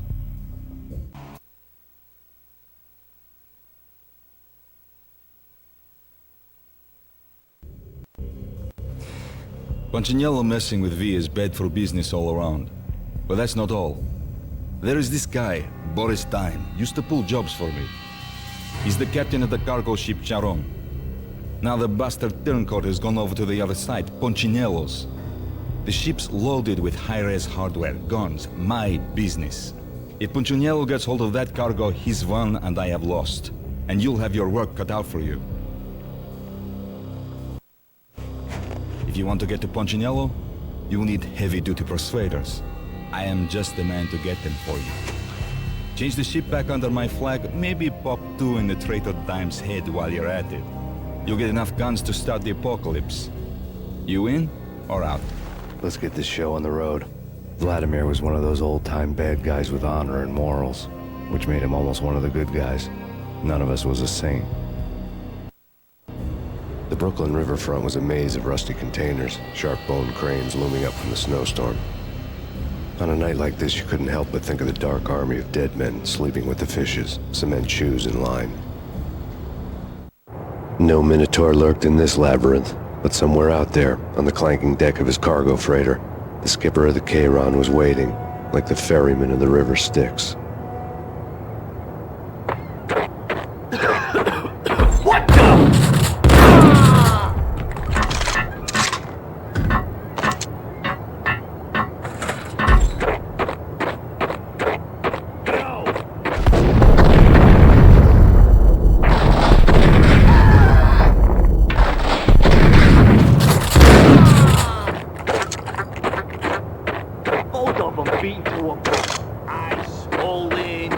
Couldn't see in the end, swaying on their feet, slipping on the blood.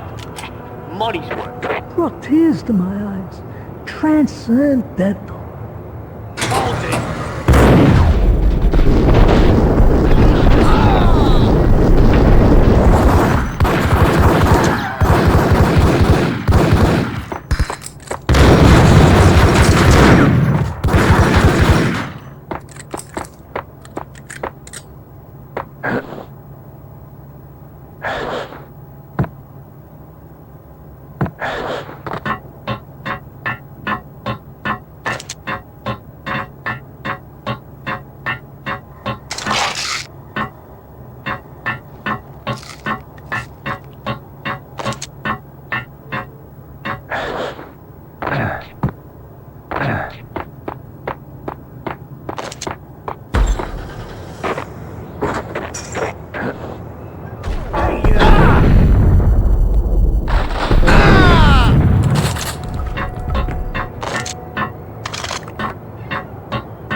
This way.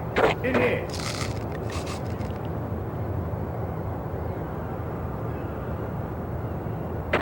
Max Payne? I doubted the letter was a receipt.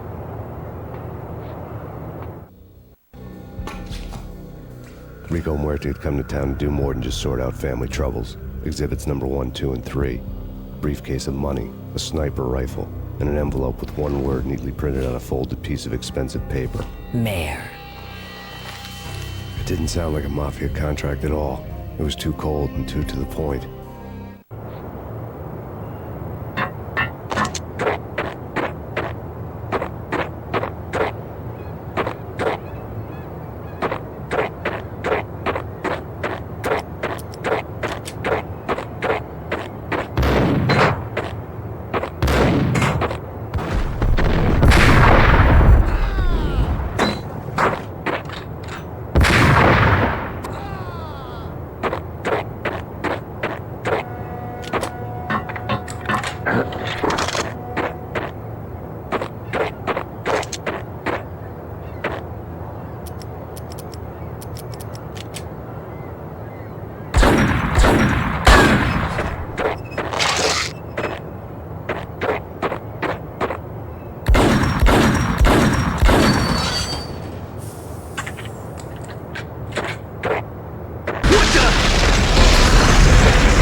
What the hell?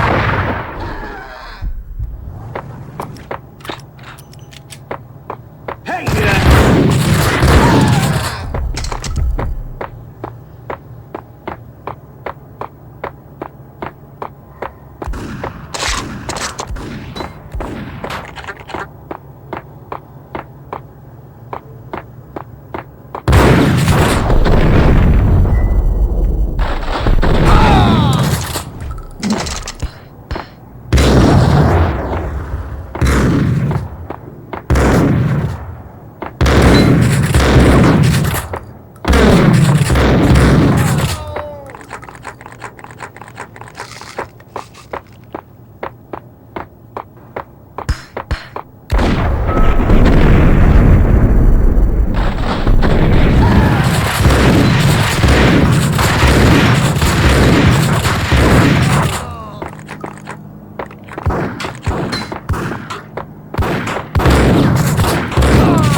found Boris Dime's ship.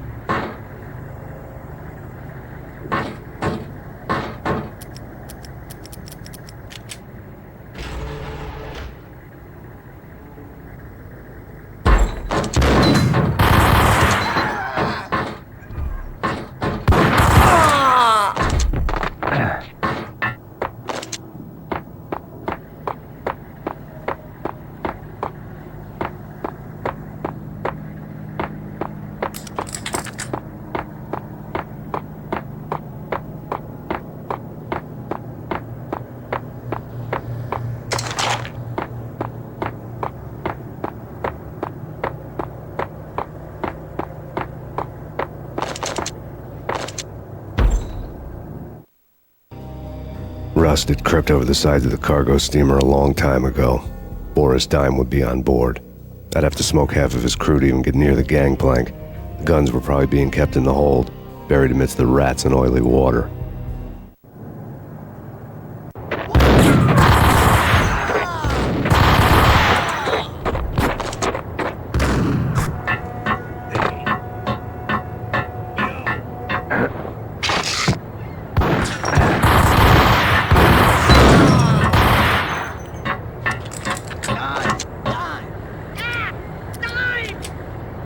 What the hell?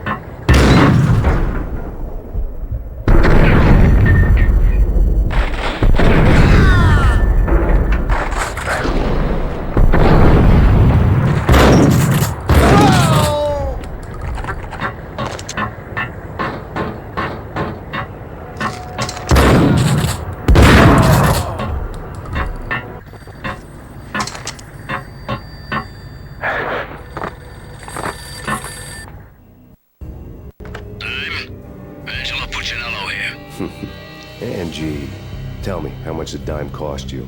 I bet it was more than his name. Max Payne. Right the first time. You're dead, punk. You sure you're not confusing me with Boris here? But you are right, of course. Pretty soon we should get together and have a talk. You son of a... Pissing Punchinello off was a dangerous game, but when people get mad, they make mistakes. I should know. That's where I wanted Punchinello, mad enough to trip over his own feet, preferably into a grave.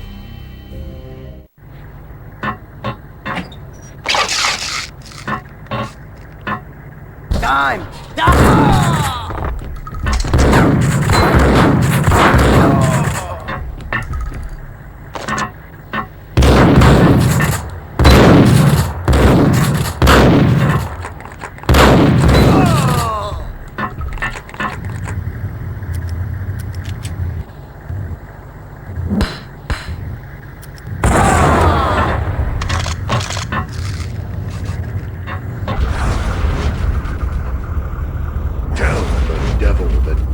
sent you.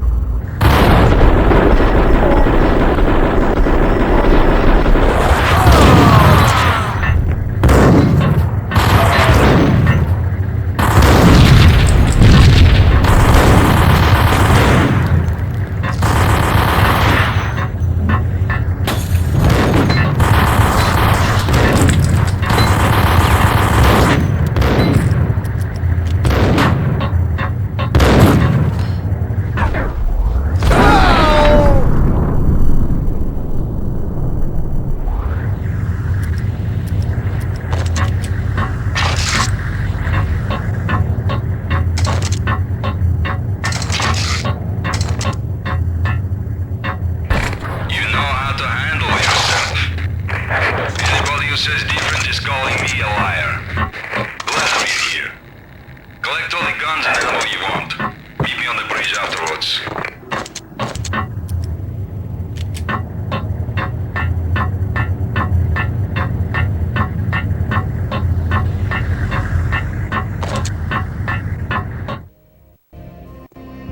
Did you get everything you need? Check.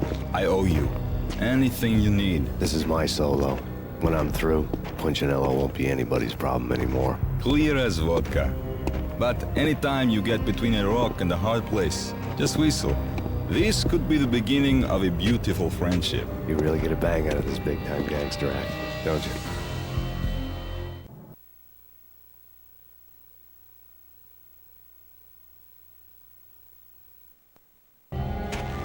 Even with all this firepower, I figured I couldn't get to Punchinello at his manor. I could only hope that he wouldn't pass a chance to hear me beg, to see he's won. This is Max Payne. I want to cut a deal. Payne, you're a dead man. That's what everybody keeps telling me. I got your ship and her cargo. I want to meet. No pain, no gain. Capiche? You know my restaurant? Yeah, I know it. 1 hour. Punchinello's restaurant had seen better days. Snow was falling like ashes from post-apocalyptic skies, but that was outside. Things would soon get hot in the Don's restaurant. I knew it was a long shot, Angelo Punchinello actually showing up, but there was no crime in hoping.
The feeling was mutual. He was trying to put out my flames with gasoline.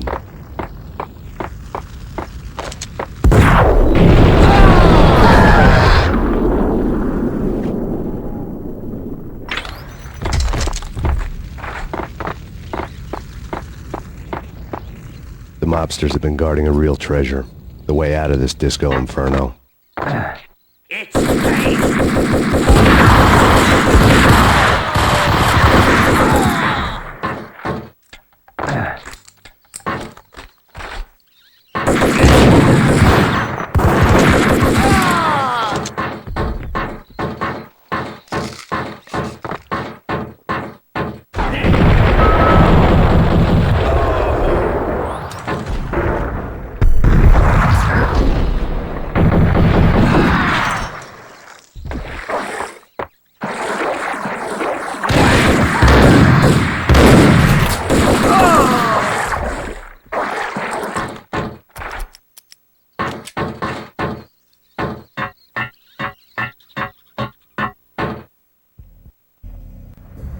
Vlad had seen my smoke signals. The Mercedes was revving to go, almost drowning out the Banshee wail of the sirens. You coming? We'll drop you off at the Punchinello Manor. Sounds good to me. When this is over, look me up. I could use a professional like you. I'll keep that in mind.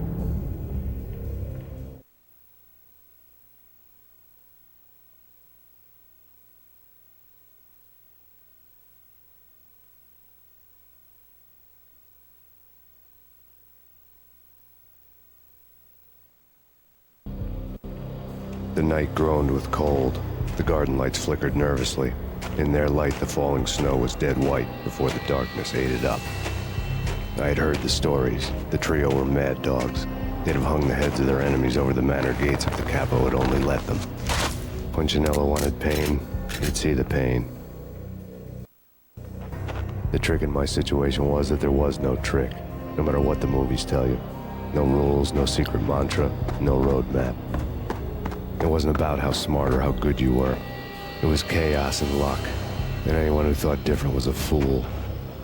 All you could do was to hang on madly, as long and as hard as you could. Someone had graciously left the back door open for me and killed the guards. My money was on Mona. I knew the trio would be standing between me and Punchinello. I had read their rap sheets, thick as phone books. No one would be walking out of here alive. The numbing cold of the broken night had followed me in. Upstairs, the trio tangoed down the manor halls to the silent rhythm of their murderous hearts. The blood of their victims rust on their lips. Vince Mugnano, Pilot Providence, a.k.a. Big Brother, and Joe Deadpan Salem. The pistol was a frozen lump in my hand, piercing the skin, gnawing me to the bone.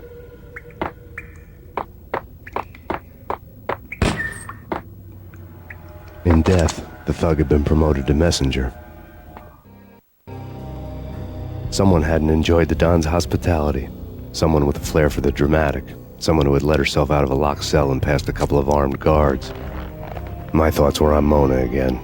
I could only hope she was a good enough gambler to walk away while she was still winning, before she'd run into the trio.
No one's going anyplace. Too late for that.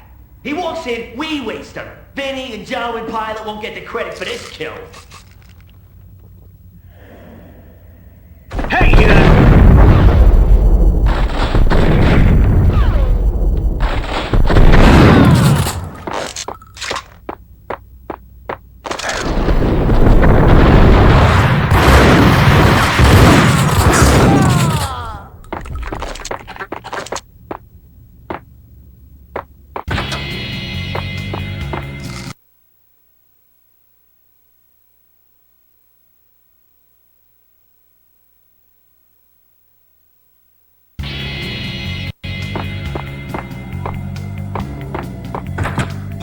He's here!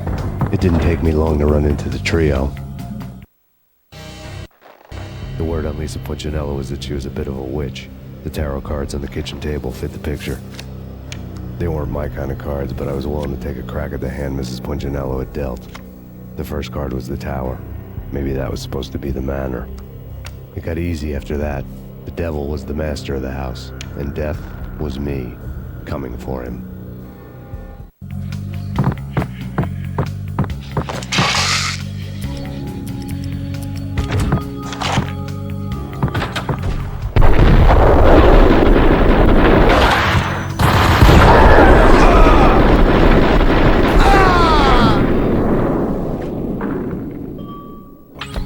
One down, two to go.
2 down, 1 to go.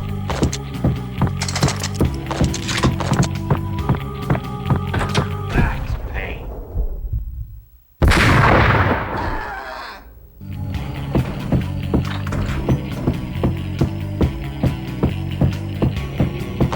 Don't stop at him! This will. This will stop anything. Take cover.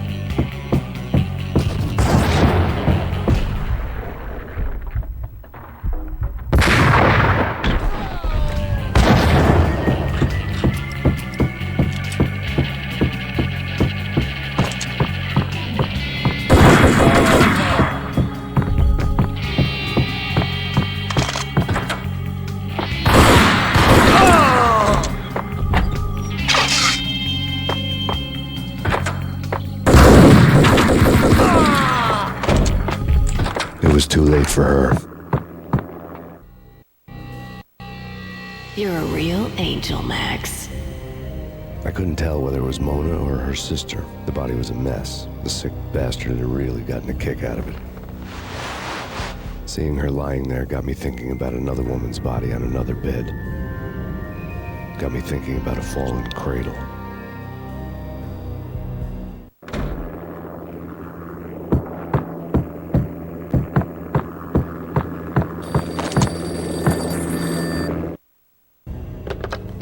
Max Payne. Talk to me. Alfred Woden. You've got company. An armed helicopter just landed on the manor grounds. You must hurry. The more the merrier.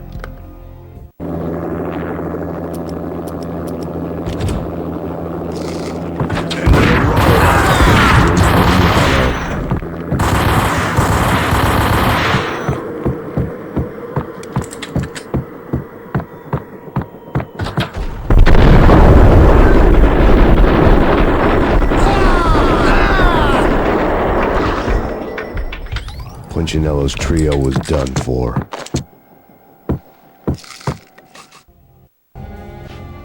Outside my door. Hurry. He's coming for me. You gotta hurry.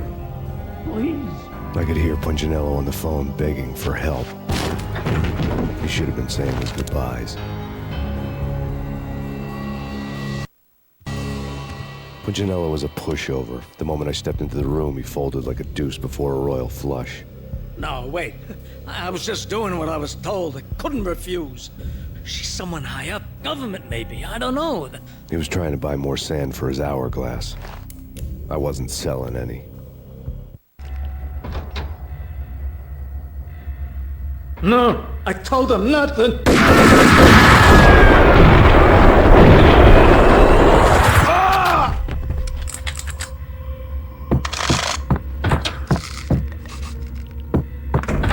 Drop it. Don't move. Game over, Max Payne.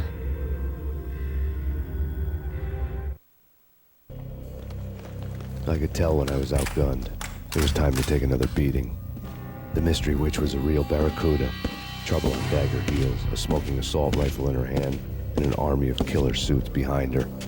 How sweet. I get to kill 2 birds with 1 stone. Sooner or later, it was going to catch up with you. Mr. Payne, it's time to show you the benefits of my brew. Be a good boy now. You'd find that Lady Luck was really a hooker. You were fresh out of cash.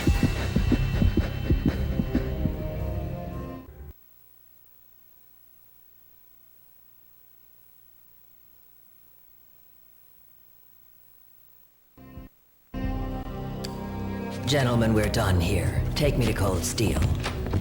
She had just given me an OD of Valkyr. I could feel green fire eating my brains. They turned to steam. They did a fade on me. I'd never had a chance. The witch had got me just as sure as if she put a gun to my head and pulled the trigger. The shadows rushed me. Bruised mugshot faces hungry for revenge. They knew my weak spots and closed in for the kill. The floor turned into a vortex of green blood. I fell.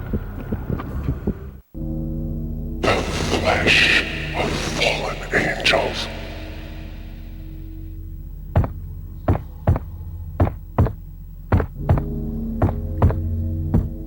Who's there? Max? Max, Is that you? Max? Where are you, Max? Please.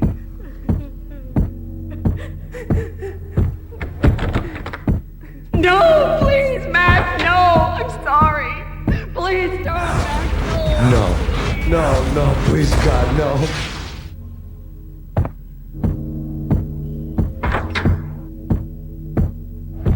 Max? Where are you, Max? Please.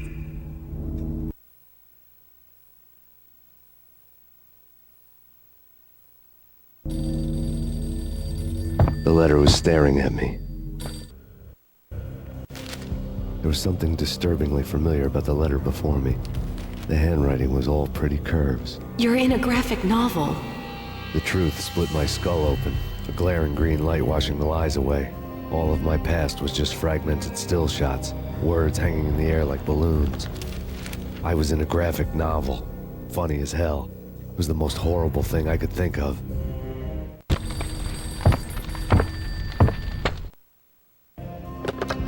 Bartender is shiny stuff, and dreams are made of stooped necromancers. He sings like a banana wrist, having strayed too close to the constellations on their shaved skulls. There was a bad line in a prank call. Someone spouting insane babble. I couldn't make sense of it. But I had an overwhelming sense of deja vu, and the caller's voice sounded oddly familiar.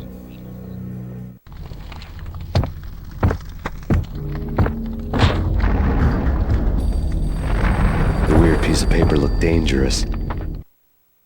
There was something disturbingly familiar about the letter before me. The handwriting was all pretty curves. You're in a computer game, Max. The truth was a burning green crack through my brain, weapon statistics hanging in the air, glimpsed out of the corner of my eye, endless repetition of the act of shooting, time slowing down to show off my moves, the paranoid feel of someone controlling my every step. I was in a computer game. Funny as hell, it was the most horrible thing I could think of.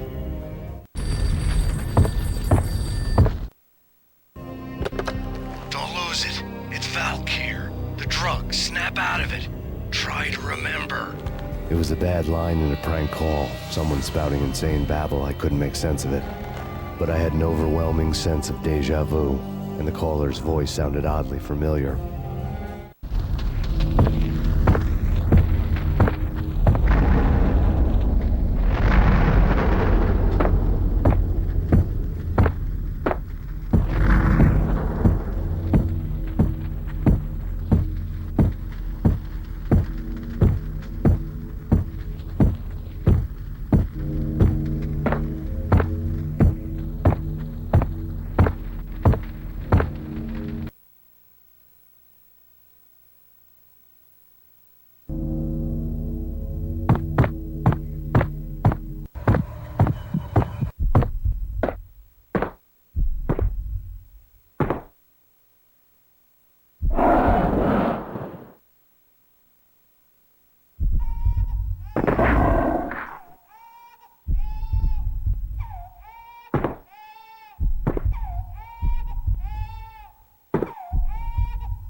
You killed her!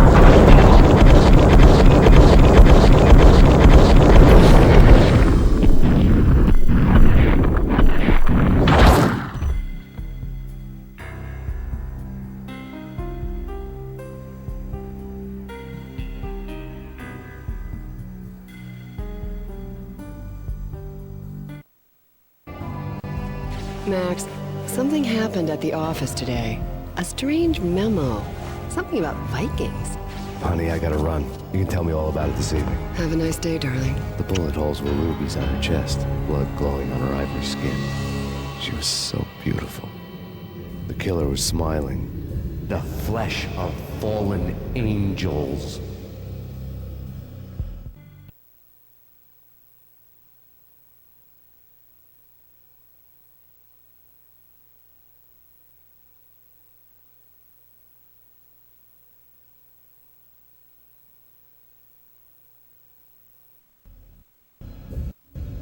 Slowly, the green nightmare faded, leaving dark stains on my soul that would never come off. I felt like flatlining. I was all shook up. I woke up in a cold sweat, sick and tired to the bone, lying in a puddle of my own puke. The hag had said take me to Cold Steel before it had all gone crazy. It was a clue, the only one I had.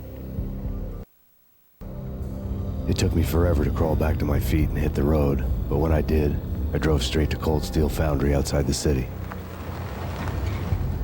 There was a whole lot of action around the place for a freezing winter night. Trucks coming and going, men running. I had the drop on the mystery witch. She thought I was dead. I was on her blind side. I was going in. The bad trip had put me in a crazy mood, adrenaline pumping through my aching veins. Staggering on the mill roof in ice and snow and wild wind, I was a ninja. My kung fu was strong.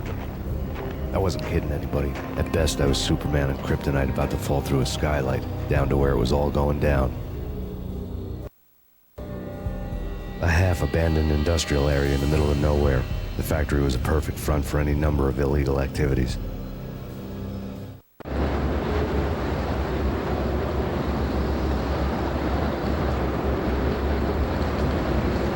In the belly of the plant, molten metal boiled and bubbled like a witch's brew.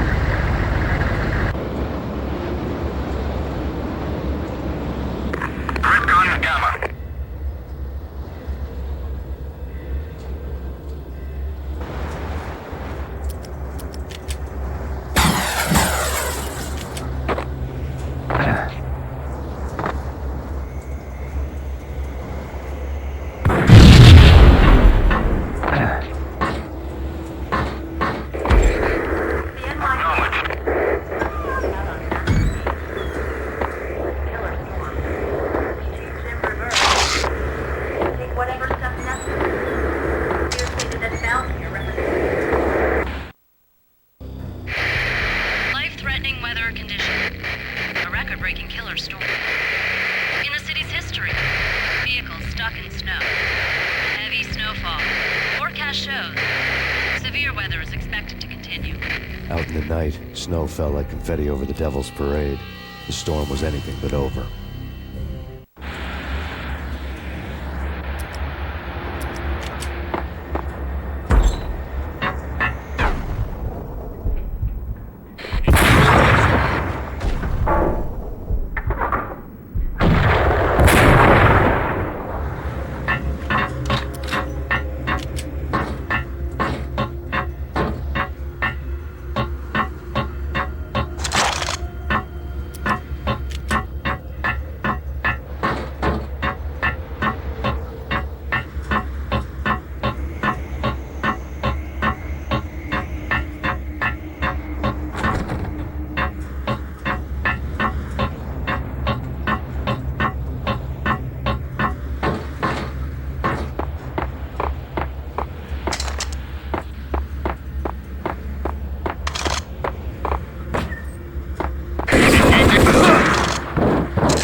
asleep with their rifles. I bet they've given them names. I guess. So, you don't have a name for your gun? Hello? Hell no. You do? Well, yeah, kind of. Hey, let's hear it. Well, I call it Dick Justice. I rest my case.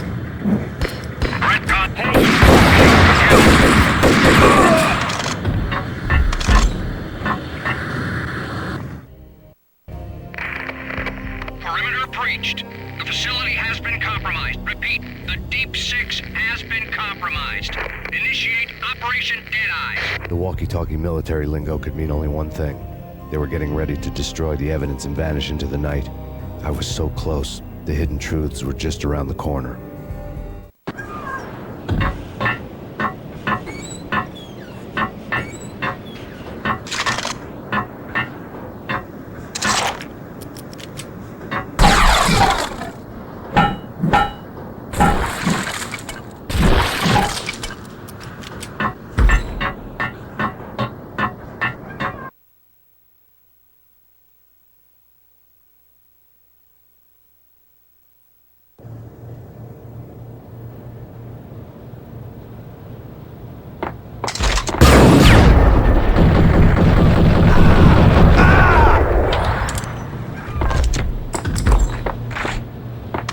On the table told a grim tale.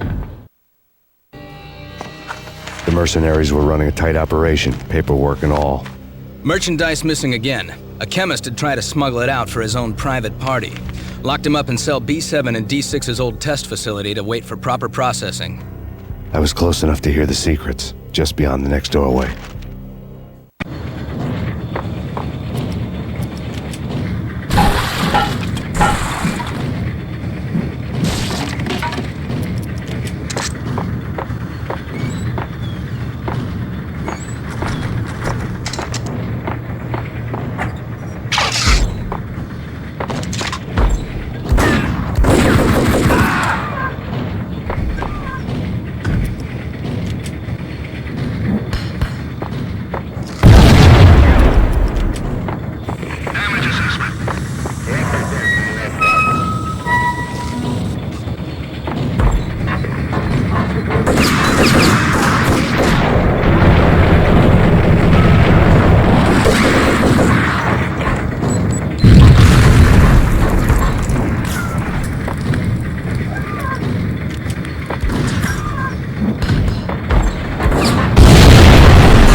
Processing diagrams filled the control room screens, all but one. An elevator titled D6 on one of the screens, somewhere onwards, past rows of ovens, in the core of the plant.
Controls destroyed. Repeat, oven controls have been destroyed. Obstacle in...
I had taken on the role of the mythic detective, Bogart as Marlowe or as Sam Spade going after the Maltese Falcon to unravel all the mysteries. Following a path of clues to that final revelation, even if it would take me down to the cold, cavernous depths of a grave. You can't do this! My men are still inside! Do you have any idea why this is called Operation Deadeyes?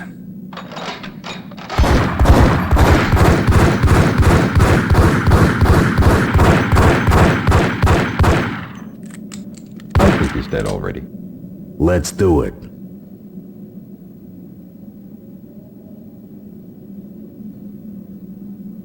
Attention all personnel. The self-destruction sequence has been initiated. Evacuate the complex We've got company. Repeat. The self-destruction sequence has been initiated. Proceed I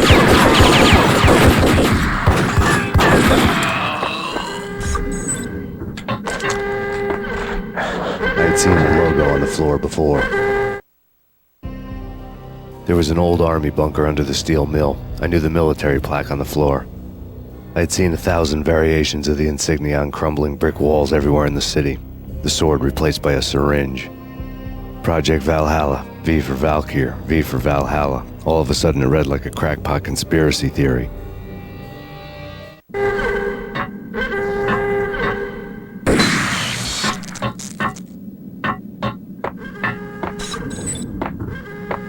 Abort! The self-destruction sequence has been initiated!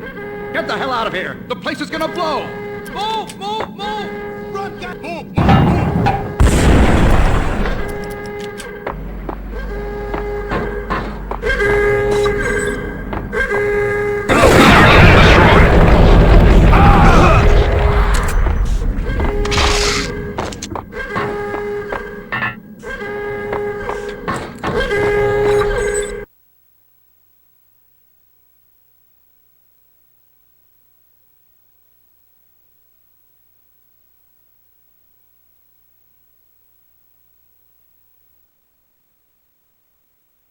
Attention all personnel. The self-destruction sequence has been initiated. Evacuate the complex immediately. Repeat. The self-destruction sequence has been initiated. Proceed to the... Like everything else in the Valkyr case, the door code was a mystery to me.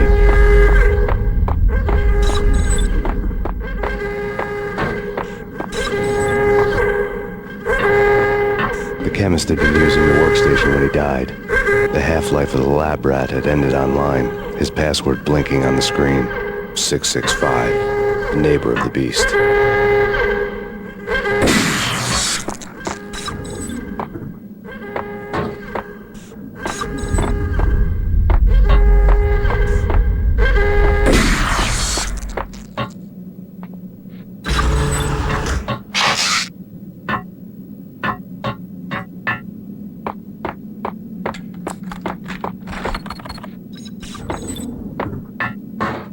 Attention all personnel. The self-destruction sequence has been initiated. Proceed to the nearest exit immediately.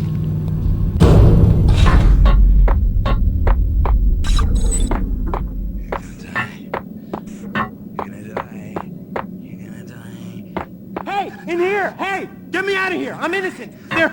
Let me out! Thanks! I thought I was gonna die in there for sure. I need you to get me through the decontamination chamber airlock. You're crazy! No way! The place is blowing up, for Christ's sakes! Either that or back to the cell. Your choice. Okay, I'll do it! I'll do it!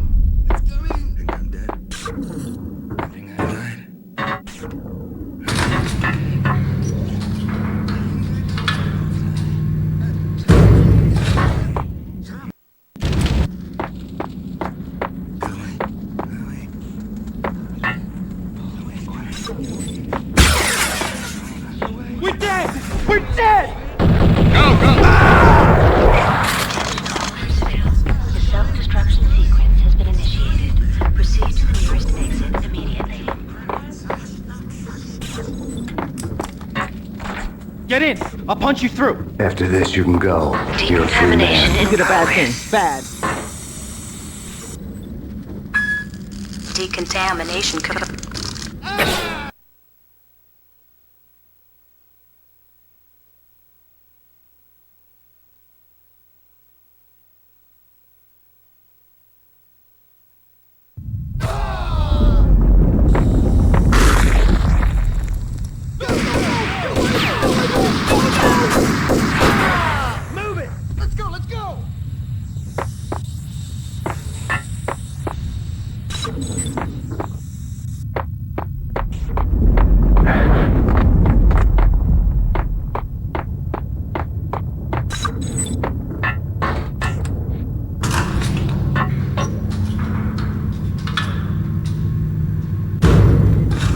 in the middle of the deadly web that was the Valkyr case.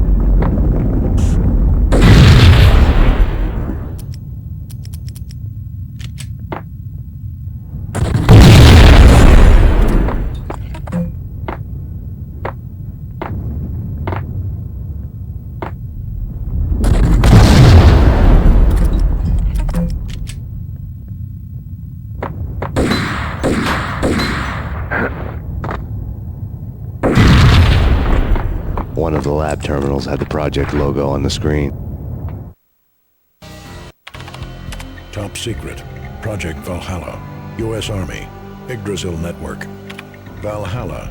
The otherworldly place in Norse mythology where the bravest heroes spent their afterlife feasting and fighting forever. Their wounds miraculously healed night after night.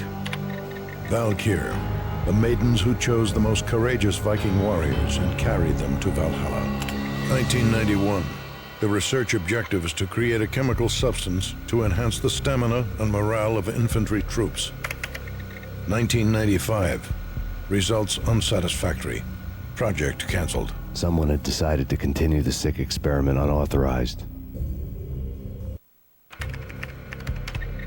Project compromised. Data leak. Fix the damage by any means necessary. Security clearance red. Authorized by the project lead. Field test. Double the dosage for all the remaining test subjects. Observe and record the subject's behavior in an urban setting. The drop-off point was my old address in New Jersey. The file dated 3 years ago. Just when you thought you had reached the deepest depths of horror, it suddenly got worse.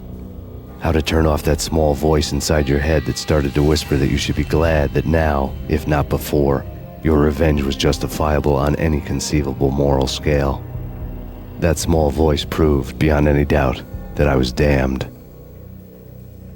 The dagger-heeled woman had come and gone a long time ago. There was nothing more for me here. The bunker's name was acting as a self-fulfilling prophecy.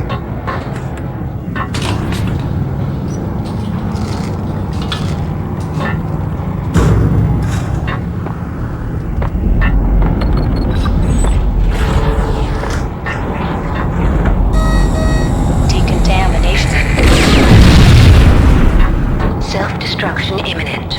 30, 29, 28, 27, 26, 25, 24, 23, 22, 21, 20, 19, 18, 17, 16, 15, 14,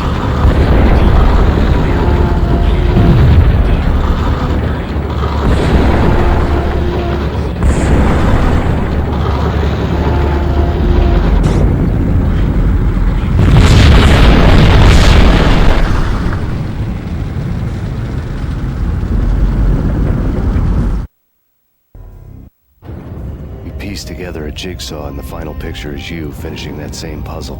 A mad, green-eyed killer standing behind you. An urban legend come true. The Project Valhalla test subjects had been the mad junkies who had murdered my loved ones. The rest was simple body count math. It all pointed to her. Ms. Valkyr. The factory went up in a fiery inferno behind me. All my leads were dead, turned to smoke and dust. I had lost my way. I hadn't slept in a million years.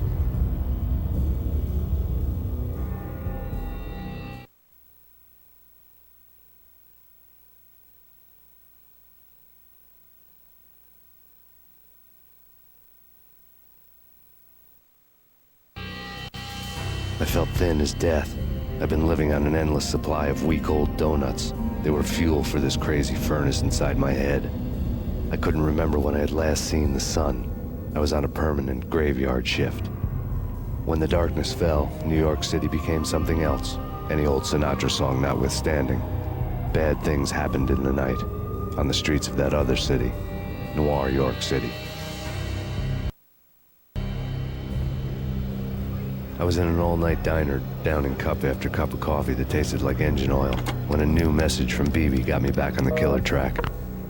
What the hell happened at Roscoe Street? Maxie, I'm going out on a limb here. We need to talk this through, come up with a plan. 2:30 a.m., the Choir Communications Garage.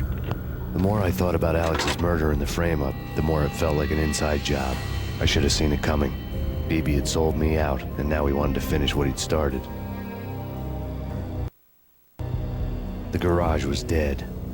BB showed up in his tailor-made suit, gold watch, and cufflinks to match, all way beyond a cop's pay.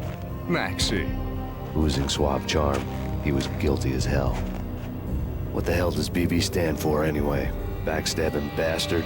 Come on, don't be like that. Have a cigar. I don't smoke. Maxie, you have no idea how big this is. It's huge. You have no idea. I think I do. You're a bribe-taking bent cop who sold out his partner. Those mobsters in the subway were a dead giveaway. Hard to miss. Bet it was exactly like this with Alex. Up close and personal. You can't win this one, Max. No, but I can make damn sure none of you do either. BB turned out to be another cardboard cutout bad guy.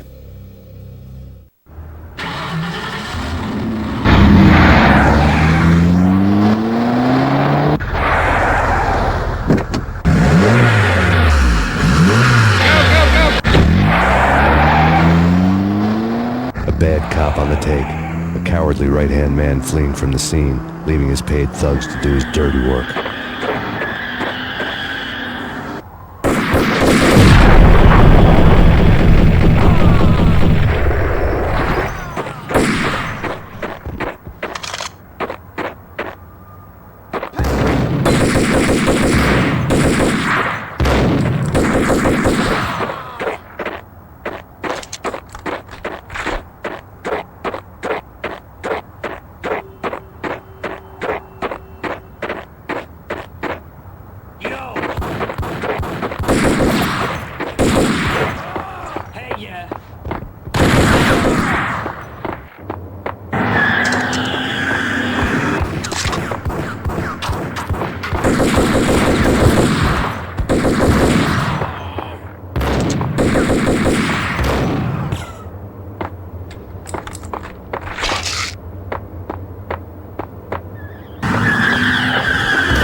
reports of a fire at the Punchinello Manor in Westchester.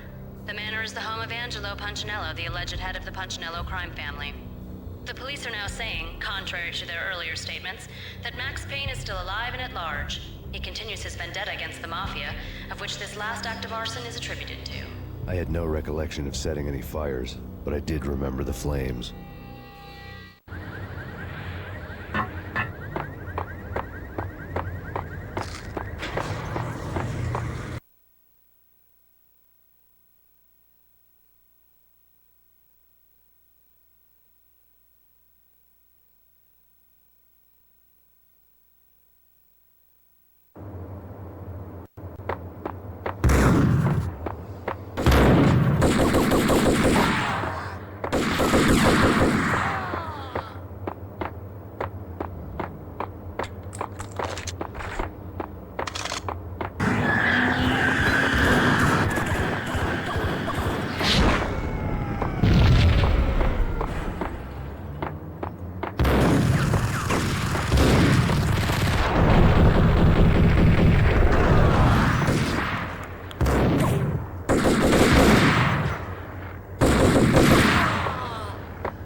Come out wherever you are.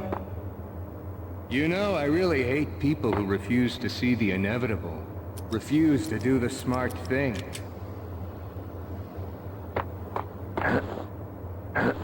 No, I must do the right thing.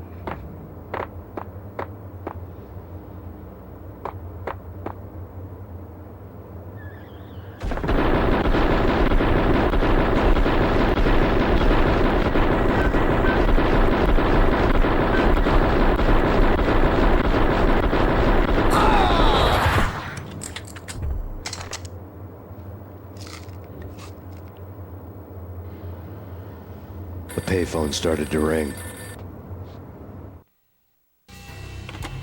Yeah. Max Payne? Whatever does it for you. This is Alfred Woden. I can give you the name of your enemy. Come to the Asgard building presently. We are expecting you.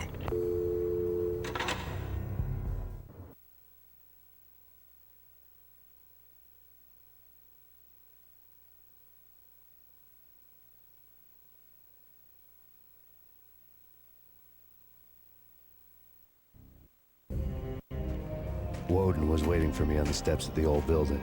Mr. Payne, let's go inside. The others are anxious to begin. The others? Despite the general misconception, this building actually predates the City Hall by 2 years, thus being the oldest municipal building still in use here at the foot of the Brooklyn Bridge. No kidding. The old man played tour guide as he led me through a dark, domed hall. The answers I was after loomed large ahead.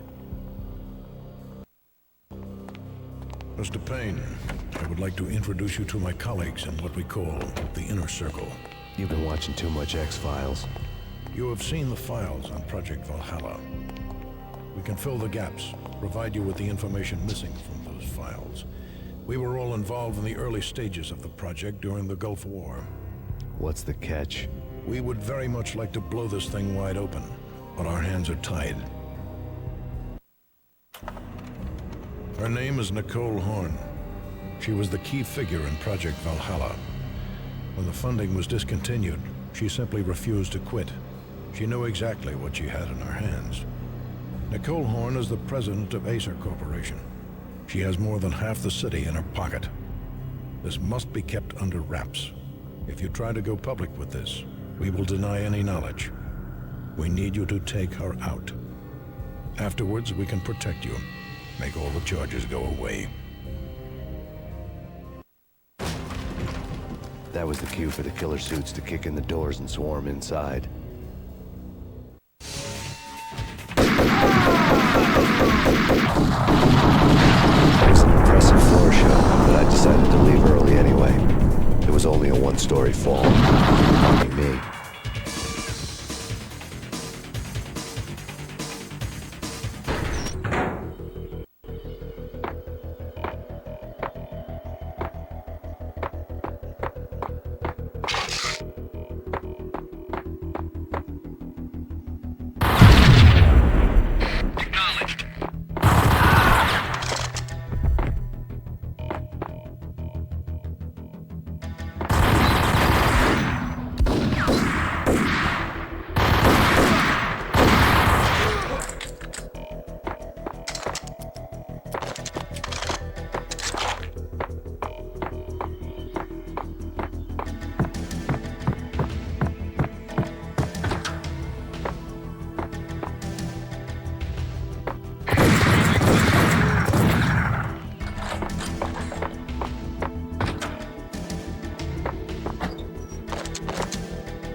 One of the monitors showed what was left of the Inner Circle. On screen, the so-called corpse of Alfred Woden stood up, miraculously waking from his dirt nap, looking smug among his dead pals. In the land of the blind, the one-eyed man is king. I didn't know how he'd pulled it off, but it was a pretty slick way to get out of all his promises. Most of what he had said fit too well to be a load of crap. Cover me. I'm going in.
Moving to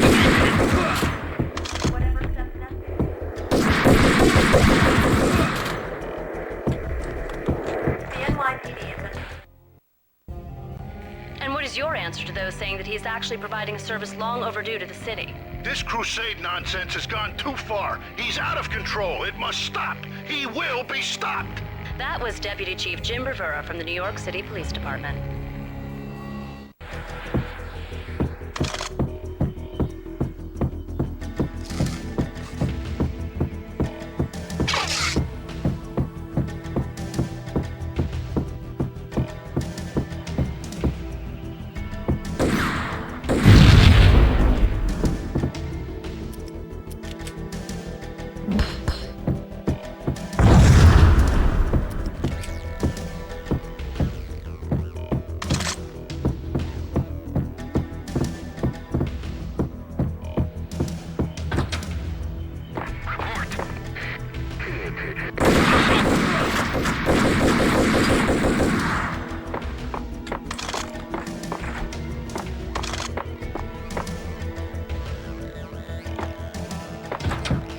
A videotape lay on the desk. Nicole Horn had blackmailed the inner circle into silence. The tape came with a curt extortion note on a piece of expensive paper. I remembered Candy Dawn taping her clients in action on the side, selling the tapes to the highest bidder. I was sure that kinky sex was nowhere near Alfred Woden's worst sin, but I had a feeling that when this was over, any collateral would come in handy.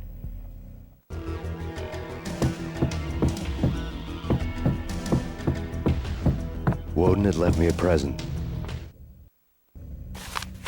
Woden had taken care of my mission preps with military precision. The critical areas in the Acer Corporation headquarters blueprints were circled in red. The president's office was at the top of the building, right below her penthouse suite. The elevators were controlled by a security computer, part of the mainframe located underground below the building. The high-rise was sealed as tight as a sci-fi fortress.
Best movie ending ever? Oh, gotta be Butch Cassidy and the Sundance Kid.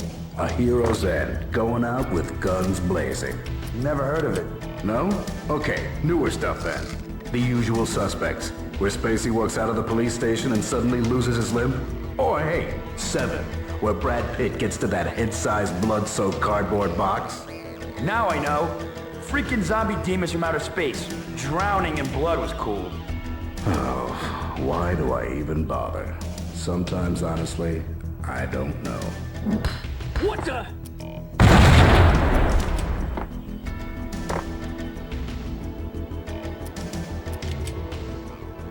What the hell?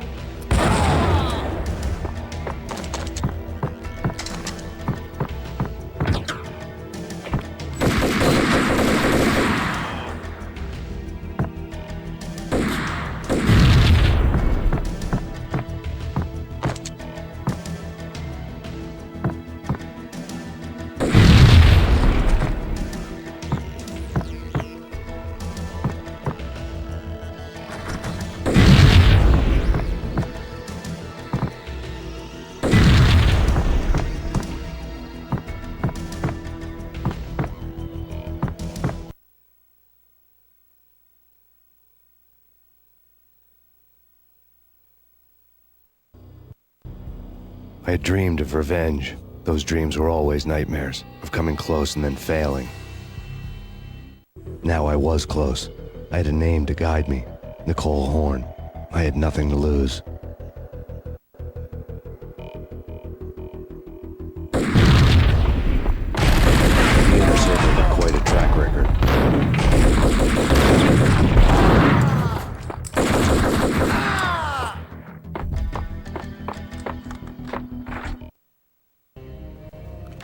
Project Valhalla had not been the only thing the Inner Circle had been involved in.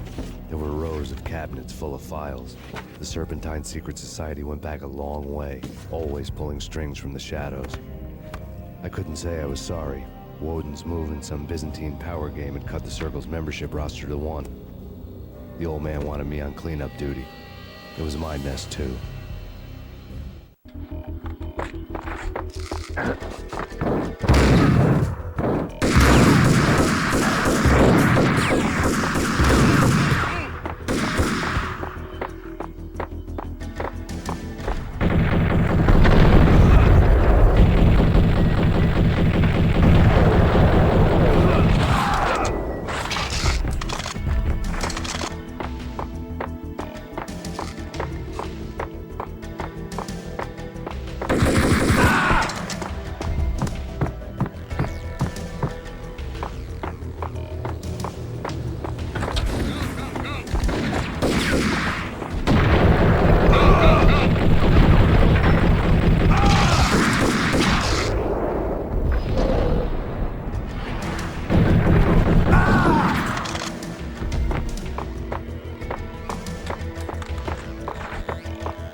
CIA, FBI, you've seen one, you've seen them all. Sure, good for a practice run.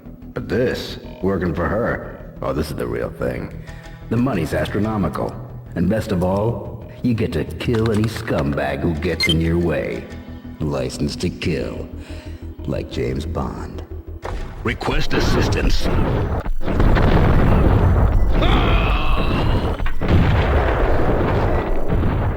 Ah!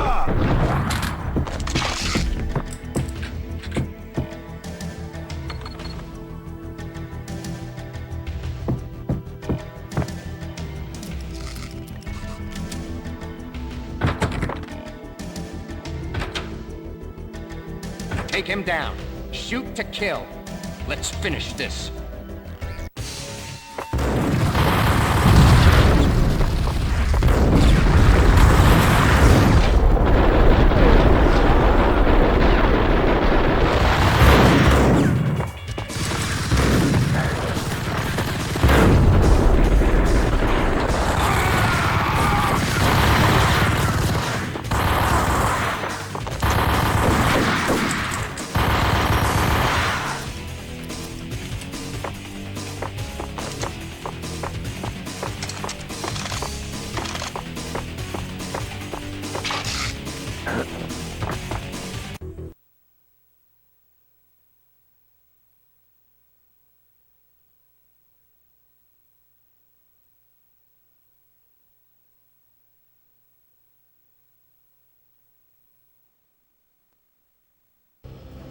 Mine wasn't the most original approach to the problem.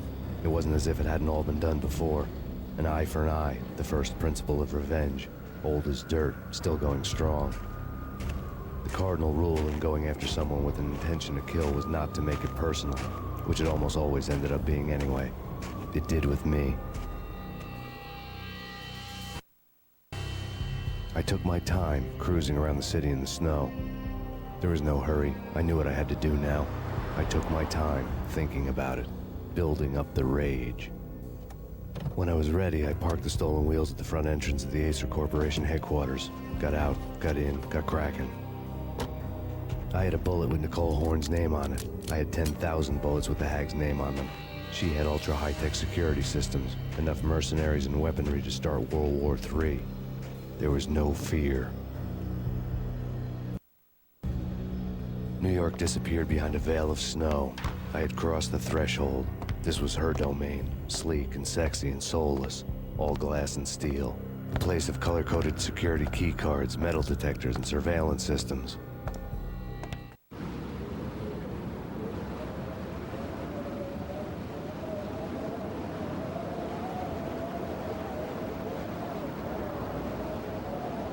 Colder than a walk-in fridge. Cold as a gun.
Mona, looking good. Max, we gotta stop meeting like this. It will be a cold day in hell before I let a narc cop stop me. Miss Sachs, do your job. Relax, Max. You're a nice guy. I don't kill nice guys. You're not bad yourself. It was different when Horn wanted Punchinello dead. To cut ties to the Mafia, he deserved to die. The same goes with her. She's the bad guy here. Her sister was whispering to her in my favor. I knew the appetites of ghosts intimately. They hungered for revenge.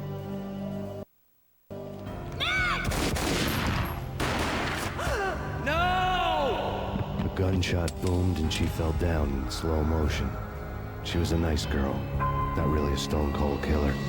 And now she was stone-cold dead. Like religious fanatics or loyal samurai, Horn's private army was coming at me. Max Payne located.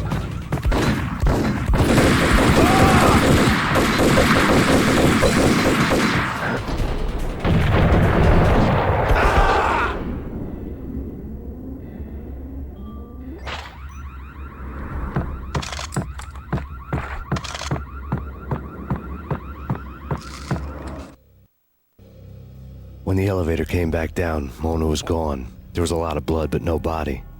Something clicked for the final time. My mind had never been so clear, as if somewhere high above the storm clouds were already gone, cold stars blazing from the black skies.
You know what I'm talking about. In all the cool action movies, and I'm talking about the coolest of the cool, it always seems like time slows down in the middle of the action. You know, you can see the bullets flying through the air, the hero dodging in slow motion. Oh man, it would be so cool to be able to do that. Bullet time, that's what they call it. Bullet time, yeah, would be so cool.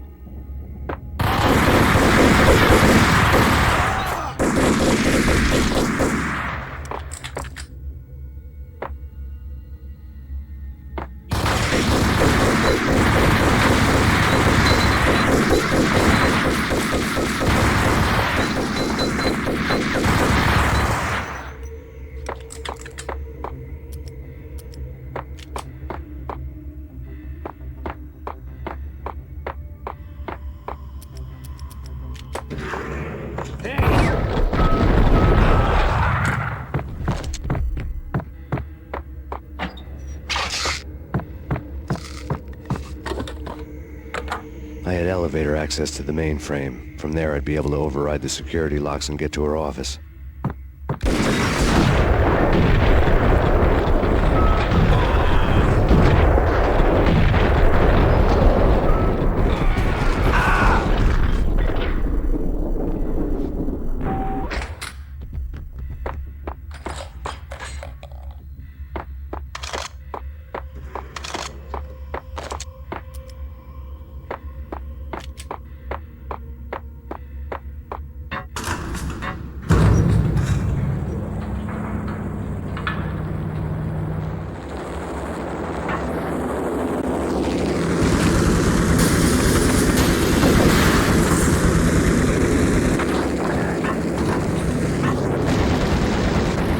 The unmarked chopper was Horn's pet guardian, inhuman and flawless. It was stalking me.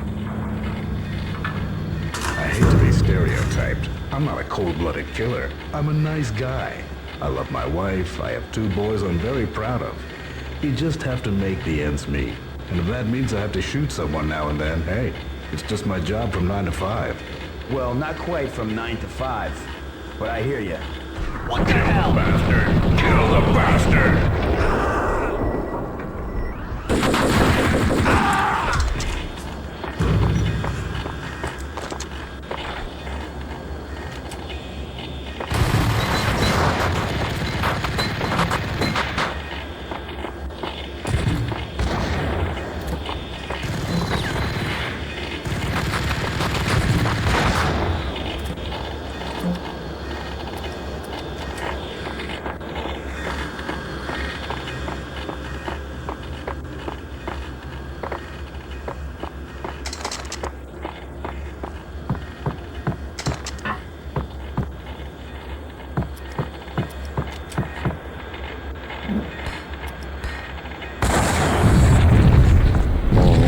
Were now offline.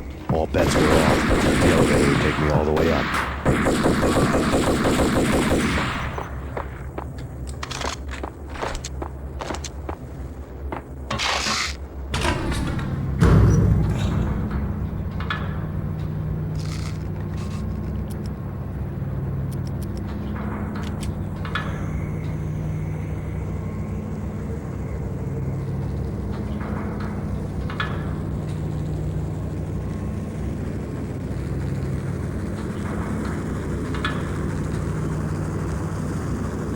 Seen from this height, the night seemed to stretch on to eternity. A hint of desperation had crept into the snowstorm, as if it was trying to get it all out before the end.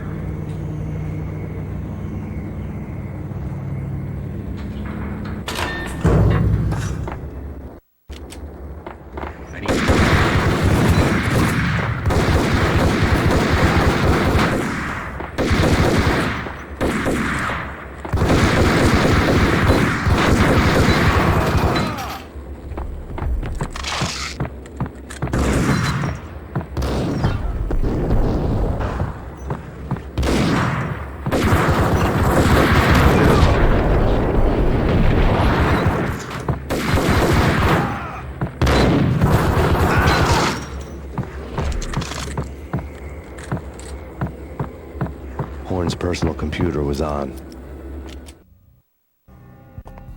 Next to the printer was a neat stack of expensive paper. Hacking through Horn's computer would have unearthed files of criminal plans, strategies for world domination, spy helicopter reports, illegal wiretap recordings, internet porno, all of the above. Take your pick. I really didn't care anymore. I had seen too much of it already.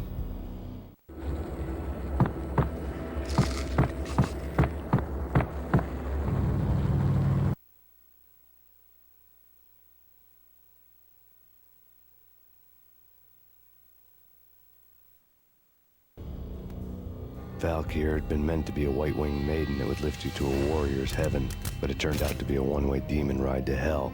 The devil was in the drug. I knew. I had met him.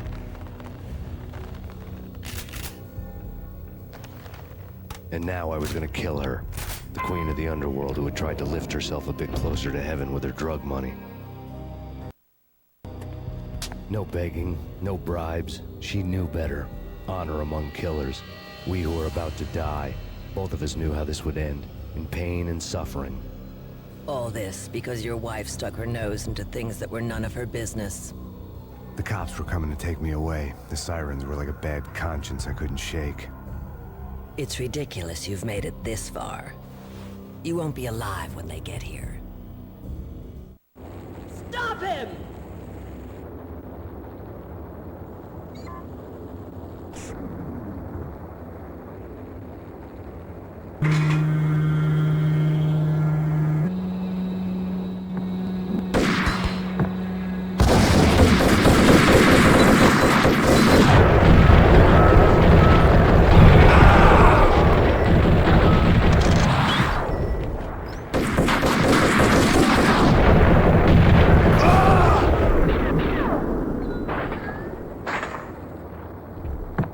The elevator lobby. Get us back up now. Max Payne, this is futile. A waste of time. The deaths of your wife and daughter were necessary. Inevitable. It is done. You cannot bring them back. Nothing you do will make it any better.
Max Payne, face it. You are up against an unbeatable force. You have already lost. You have lost. Only death will set you free from your pain. Accept it. Surrender. Give up. We have him in the North Lounge. Send us assistance.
She's on board. We're out of here as soon as the wind dies down. Don't like the look of that mast.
They were all dead.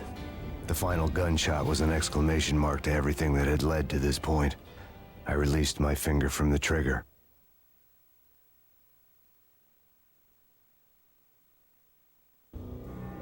And then it was all over. The storm seemed to lose its frenzy. The ragged clouds gave way to the stars above. Max Payne, this is Deputy Chief Jim Bravura from the NYPD. We've got the building surrounded. Throw down your weapons and lie down with your hands behind your head. A bit closer to heaven.